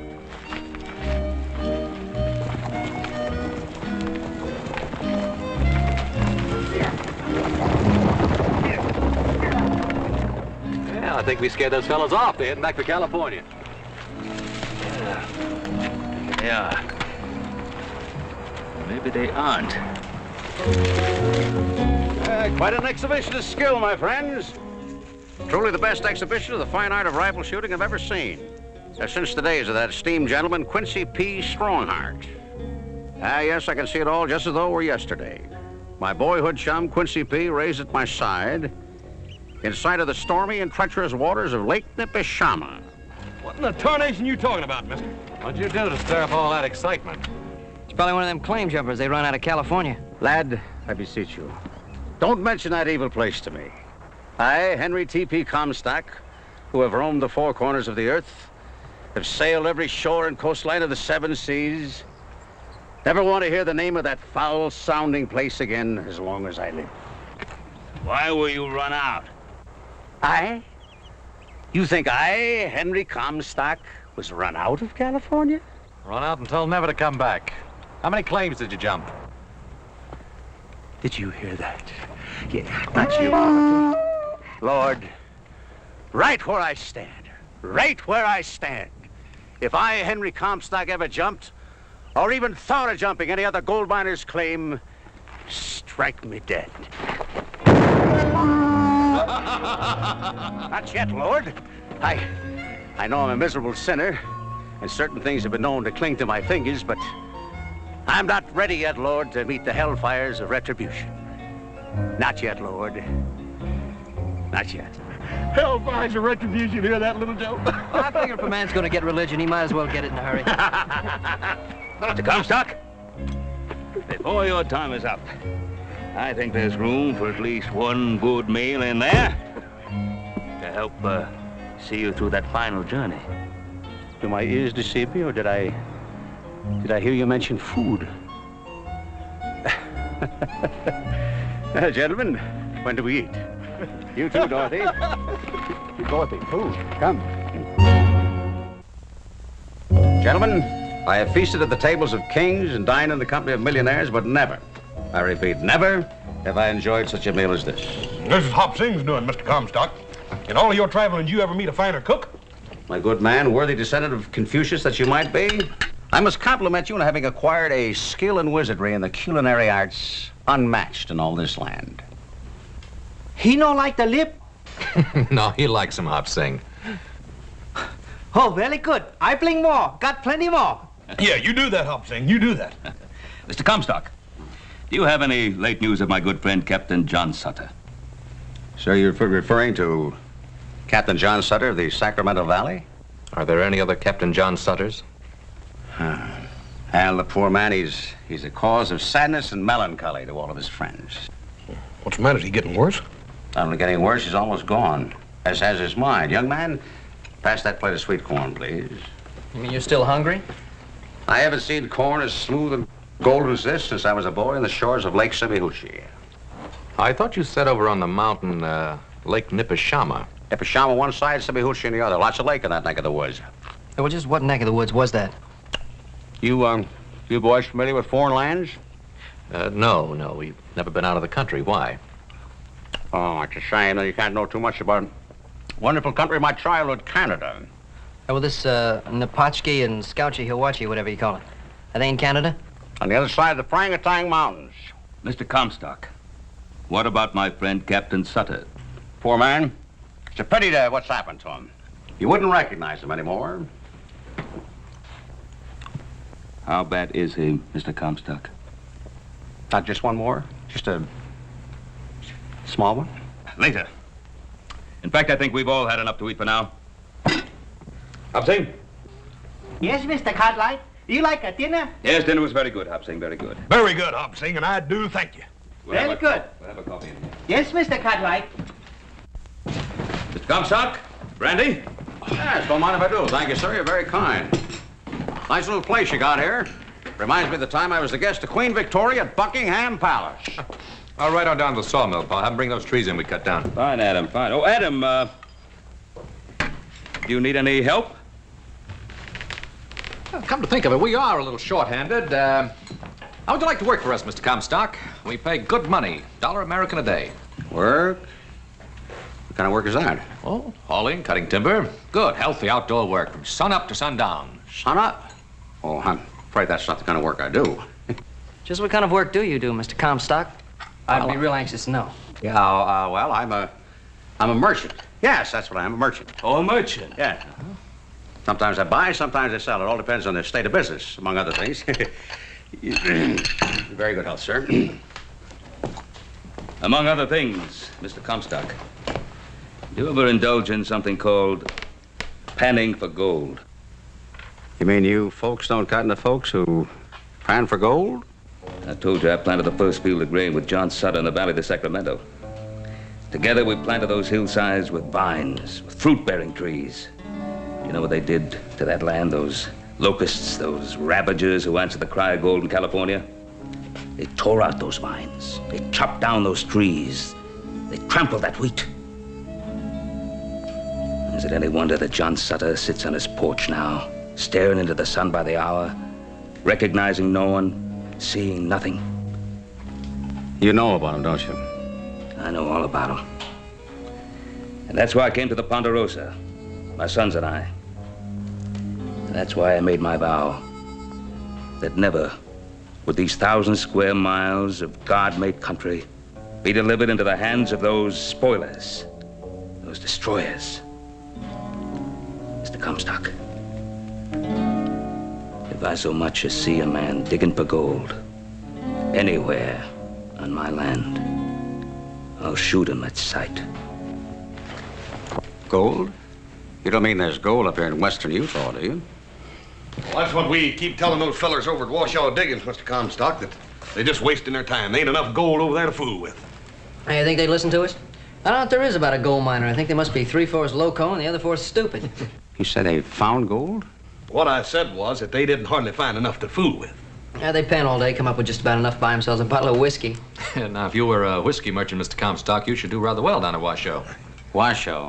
That's the name of the place, huh? Washoe. That's what they call it. 20 miles due east of the Ponderosa. Where are you going, Mr. Comstock? Dinner was fine, gentlemen. I hate to rush, but duty calls. Duty? What kind of duty? Those miners at Washoe. They're just waiting to buy and sell. Farewell, gentlemen. The fool. The gold-crazed fool. Oh. Maybe I ought to follow him. Those fellas from California might still be after him, be trying to kill him. Probably for good cause, Hoss. Now, I thought you worried about four-legged animals. Well, I reckon he's sort of like a four-legged animal himself. You might say like a jackass. Hey, can I go too, Pa? Every Saturday night there's a dance on a Dutch piece at the Diggings. A dance? Or do they have any women to dance with? Yeah, they got 2 or 3. They're pretty big, so some gals that do the miners' washing. You ought to see them, Paul. They're big and raw-boned as Texas steers, but they can dance. Well, Western Utah's growing up. All right, Hoss, you go after our friend the fool, and little Joe, you go off the Dutch beats, you dance. Adam, what about you? What do you want? Hey, come on with us, Adam. No, I don't want anything, Pa. I got work to do. But, little Joe, I might just drop by and take a look at one of those big raw-boned women. Hey, why don't you do that, Adam? As a matter of fact, I'll save one for you. The biggest and rawest of the bunch. Yes, I bet you will. Boy, I sure would like to surprise him with a pretty little gal. There ain't no pretty gals within 100 miles here, little Joe. Hey, but I'm just thinking about one. Just one. Paul, you sure his ma wasn't part jackrabbit? Hoss, his ma was all woman. So was Adam's. So was yours. They left me sons, boy. They left me sons.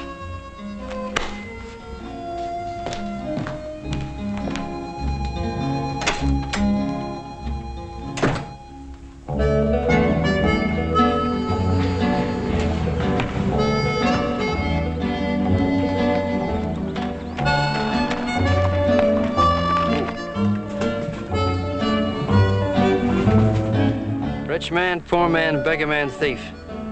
Which one do you think he is, Hoss? I reckon he's most likely been nearly all of them at one time or another, little Joe. Still think those fellas from California might be after him? I don't know. But if they are, he's gonna need some mighty fast help. Yeah, maybe so. But I got a real strange feeling that old crowbait can take care of just about anything that comes along.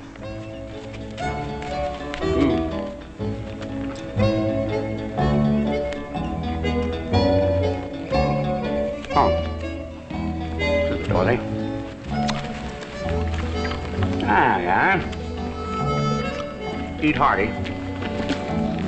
I guess the good Lord watches over fools and little children. Well, just in case the good Lord forgets for a minute, I think I better trail along after him and keep an eye peeled for trouble. I'll see you at the Diggings tonight. You be sure and save me some of that tarantula juice, you hear? Now, when I get to the Diggings, I ain't gonna have time for any tarantula juice.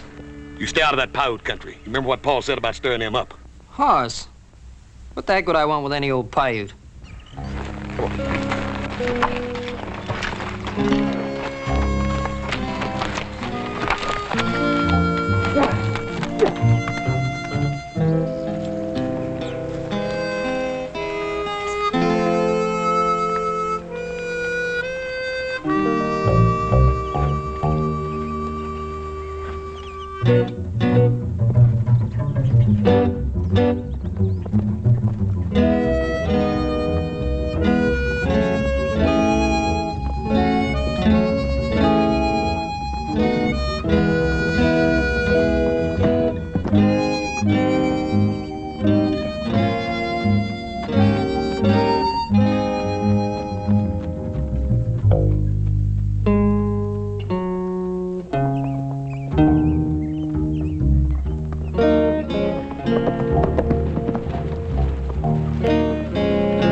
Comstock, did you hurt yourself? Nothing up at my boy, nothing at all.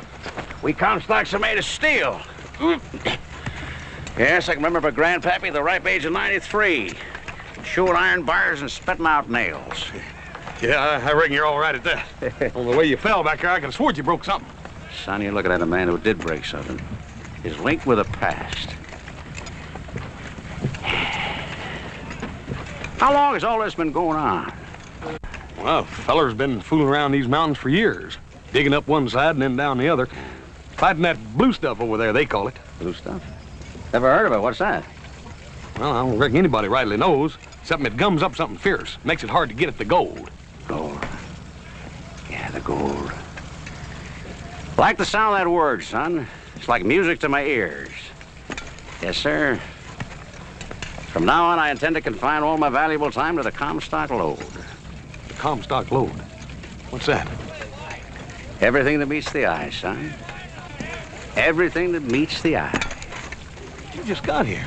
How can you even think about naming all this after yourself when you only just got here? Son, that just goes to show you how wrong a man can be. Because I got the feeling that I've been here practically all of my life. Greetings, gentlemen. Henry T.P. Comstock brings you greetings and salutations. Did you gentlemen file a legal claim for this particular piece of land? Legal claim? Now, what kind of a question is that? Simple enough question, friend. You didn't file a claim, you're trespassing on my property. I'm requesting you to move on. Oh, Mr. Comstock, you can't do a thing like that. You only just got here. Son, the law's the law. The law says if a man don't file a claim, he ain't got any more right than a tinker. Now, you wait a minute. You just wait a minute. We filed a claim more than a month ago. Up at Dutch Pete's, we did it. Dutch Pete's? Sounds like a purveyor of the old evil eye. Now, if you file this claim in a legal-like courthouse... Dutch Pete's legal-like courthouse is good enough for us, mister. And give me back that pan.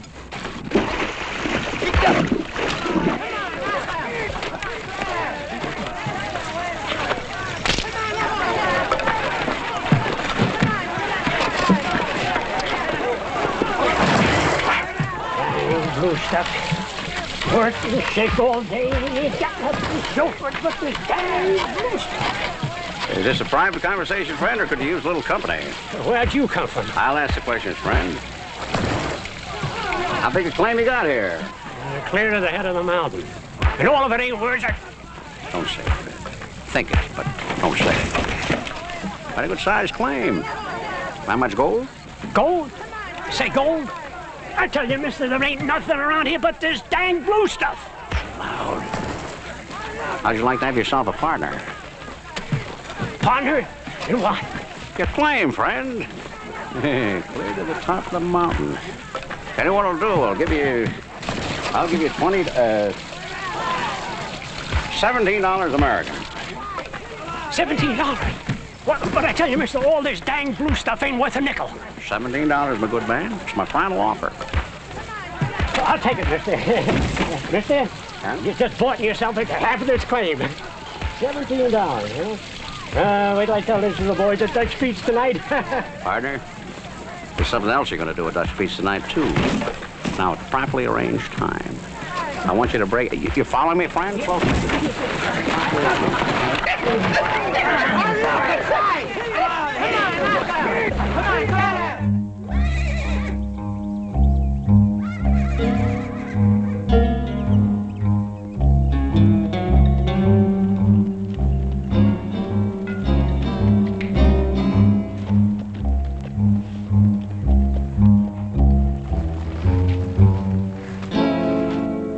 You brave man. You ride into Paiute village alone. Chief Winnemucca, I believe you know my father, Ben Cartwright. I know, Father. I think you know me, too, and my brothers, Horace and Adam. Matter of fact, Chief, didn't you trade Pa this Pinto pony for a buffalo gun? You from high up on mountain. Why you come here? Well, I brought you a little present, Chief. Pretty nice color, would you say? You bring this for me?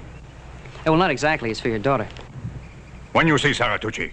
It was just a little while back down at the river. She was taking a bath. And now, hold it, Chief. She's more than a mile away. Just one of many women. The knife.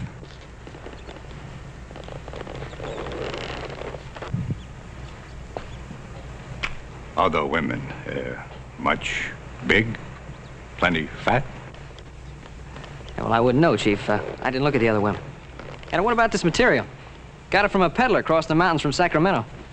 Said it was genuine silk. Not very strong, not much good. Yeah, well, Chief, it's for a dress, not a horse blanket. Saratucci!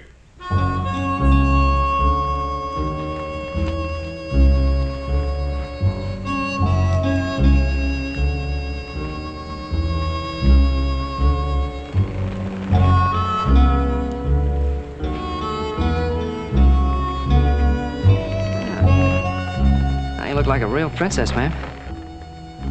What do you think, Chief?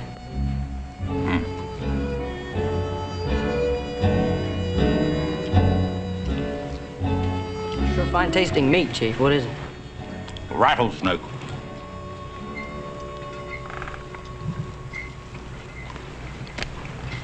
It's really very good. We have a lot. You eat more. Well, no thanks, Chief. I'm not a very big eater. How about showing me that Appaloosie horse you were trying to sell me? I bring a horse. You eat more. Very good. Yeah, sure, Chief. Oh, please, no thank you, ma'am. I'm not a very big eater. Hey, you know how to make this into a dress? Into a dress? Yeah, look.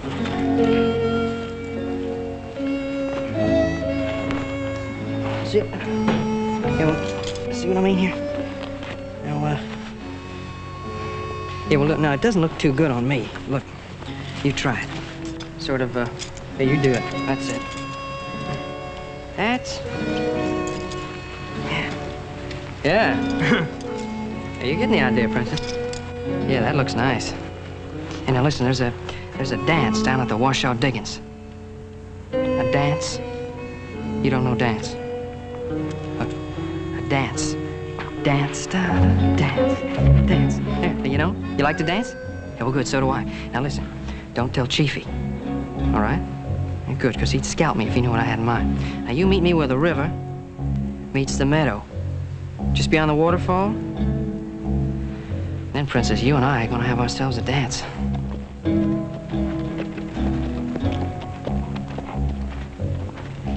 Yeah. Yeah, Chief, that's what I call a horse.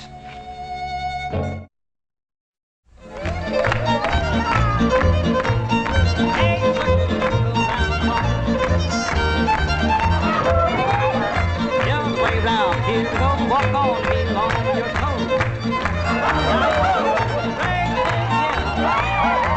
All the way back, swing that gal, everybody swing. Now combination, back to tails and walking, what you do? Now let it just consider. Come a little bit. And let it go right gentle Oh, howling snakes and ring-tailed screamers. That's what I call a real hunk of woman. Hey, come on, Joe Brahm to the party. Innkeeper, bring me one of those. Never mind.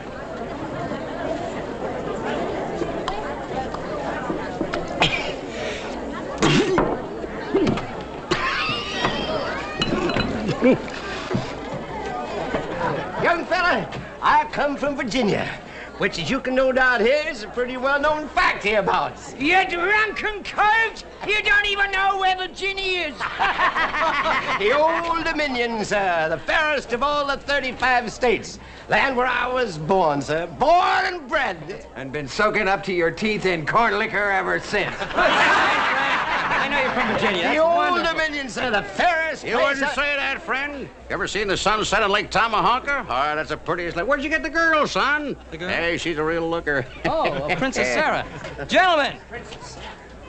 Gentlemen and ladies. I'd like to present to you the Princess Sarah Tucci, Princess Sarah for short, daughter of Chief Winnemucca of our friendly neighbors, the Paiutes. Sir? Do I understand you to mean you were reckless enough to take this Paiute gal away from her kinfolk and bring her here? Excuse me, I just remembered I ordered a drink. Paiute's a silly young fool. Innkeeper, give me a... No, never mind. Remember what Paul said about him stirring up them Paiutes? Little brother, what you mean about stirring up the Paiutes, and what I mean about stirring up the Paiutes, is two entirely different stirring ups. Princess, may I have the next dance? Pardon me, ma'am. Hi, everybody. Grab your partner. We're going to do the Virginia Reel.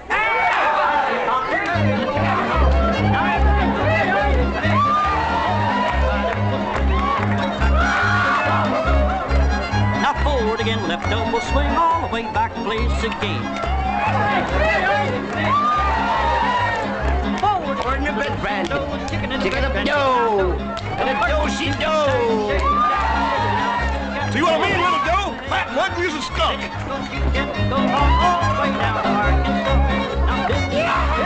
Hey, Comstock's right. See the looker, boy. Because I prefer them wider in the shoulder and broader in the beam.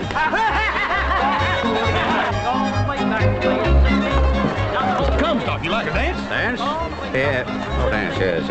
I'll tell you, Hoss, I hurt my leg in the war at Lake Montego. Well, how about one with me? Yeah, oh, with you? Oh, well, that's different. Excuse us. Yeah, let her go, Hoss. Chicken and bread pan, taking out dough.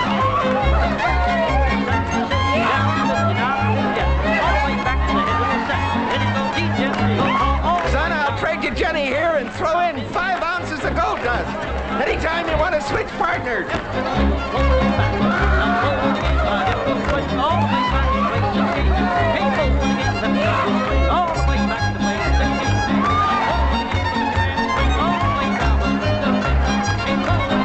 Princess, you sure are beautiful. No, you really are. I don't know if this has ever happened to you before, man, but you're so darn pretty.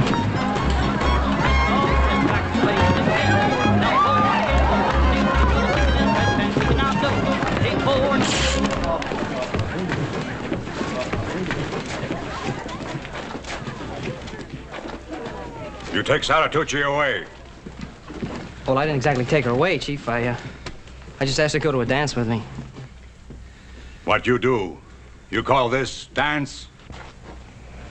I guess I did get a little carried away, Chief, but she's a mighty pretty girl. She Paiute girl. She marry him. Lean knife. Ah, congratulations, friend. Haven't been to a wedding for a long time. You know, I had an uncle once, Uncle Jonah. Not the one that got himself swallowed by the whale. No, sir, he's a different fellow entirely. He's my mother's brother. One that never did a day's lick of work in his life. Did manage to get himself married, though. 7 different times. Mr. Comstock. Yeah? I think you've done enough talking for one night. Well, I ain't had a chance to kiss the bride yet.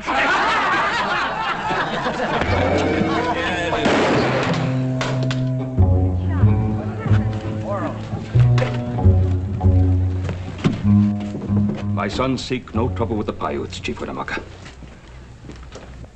That one is young, foolish. He will be punished if he's done anything wrong. But he will be punished by me, not by anyone else. He is your son. Yes, Chief. And she is your daughter. Take her home.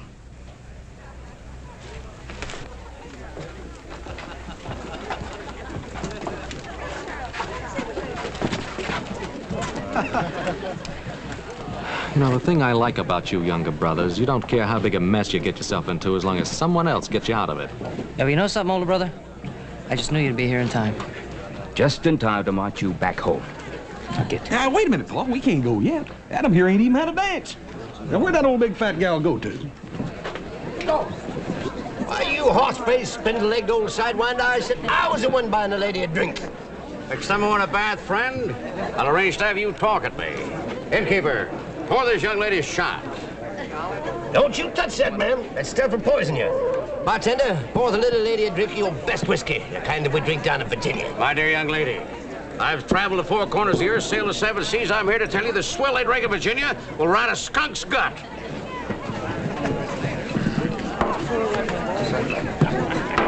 Now, what I like about you, you sure drink whiskey like a lady. Adam, I know she's a little bit on the heavy side, but every bit of her sure can dance. Fiddler, this is Saturday night. Let's have a little music.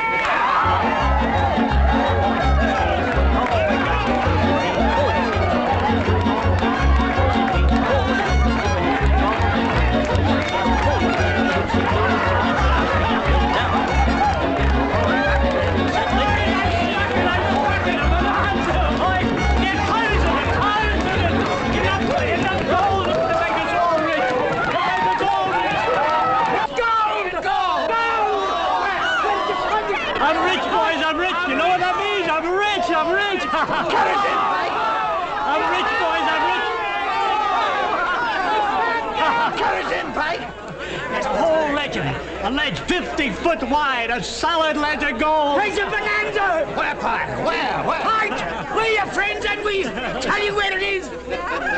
Up 6 Mile Canyon, head of the mountain, you dash. Let's go! Where you think?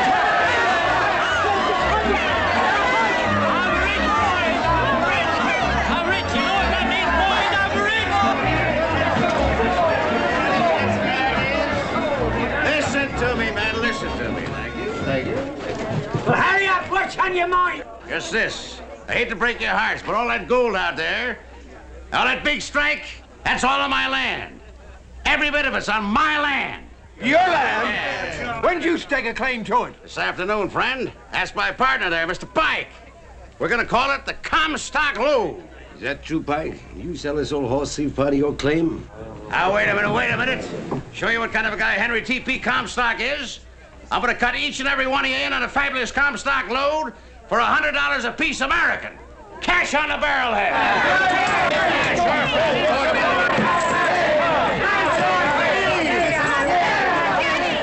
All right, friend, it's all right.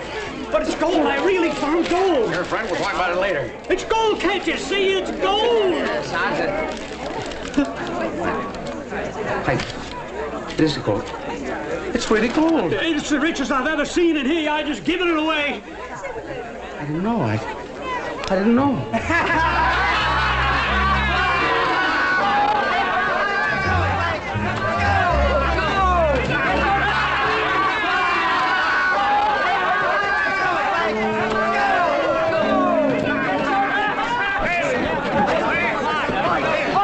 Anybody want his money back? I'll give anyone double the money. Just say the word. You want it all for yourself, you old money grabber. Now we want to be rich too. Now you here? Now you get out of the way. Follow me, man. I'll show you where the richest part is. Don't forget the best friend and partner you ever had. Yeah. Let me, Pike, wait for you. Yeah, I'll wait for all the Jimmy.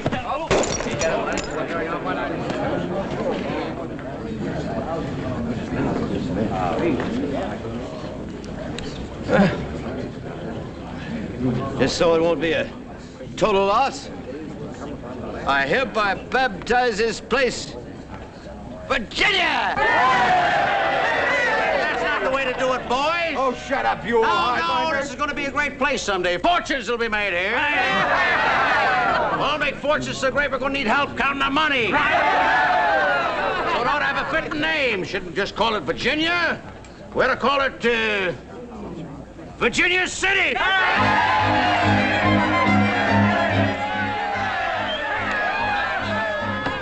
Hey, look who just showed up. Did you hear him? They found gold. Yeah, I hear him. Those are guys after Mr. Comstock. They're not even thinking of Henry Comstock now. They're thinking of only one thing: gold.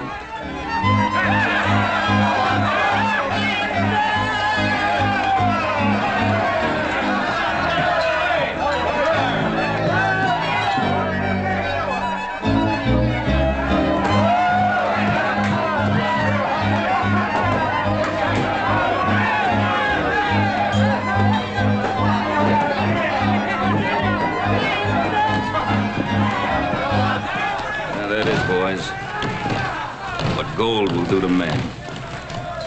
You don't even feel like going with him. So do I, Little Joe. It's funny what gold will do to a man, ain't it? So what it did to John Sutter's dream in the Valley of Sacramento.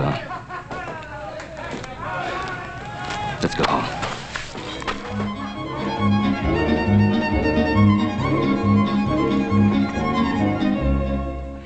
Well, there you have it. The story of Henry T.P. Comstock. He sure fooled everybody here, didn't he? Yeah, he did. But I guess most of all, he fooled himself. That claim he jumped. You know, they've taken millions of dollars worth of pure silver out of there. And would you believe it? Old Henry sold that claim for, what, $11,000. Hearing that, I don't feel so bad about that worthless piece of paper there. Worthless? Well, I wouldn't say it's exactly worthless. You paid $25 hard money for it. What do you say, boys? Don't you think it'd be worth $25 to have a memento of our dear departed friend? You know, I bet that old crowbait's still jumping claims. Here you are, old-timer. $25 and a little more. Well, thank you kindly. Let's go, boys. Take it easy, old-timer. We'll see you, old-timer. Yeah.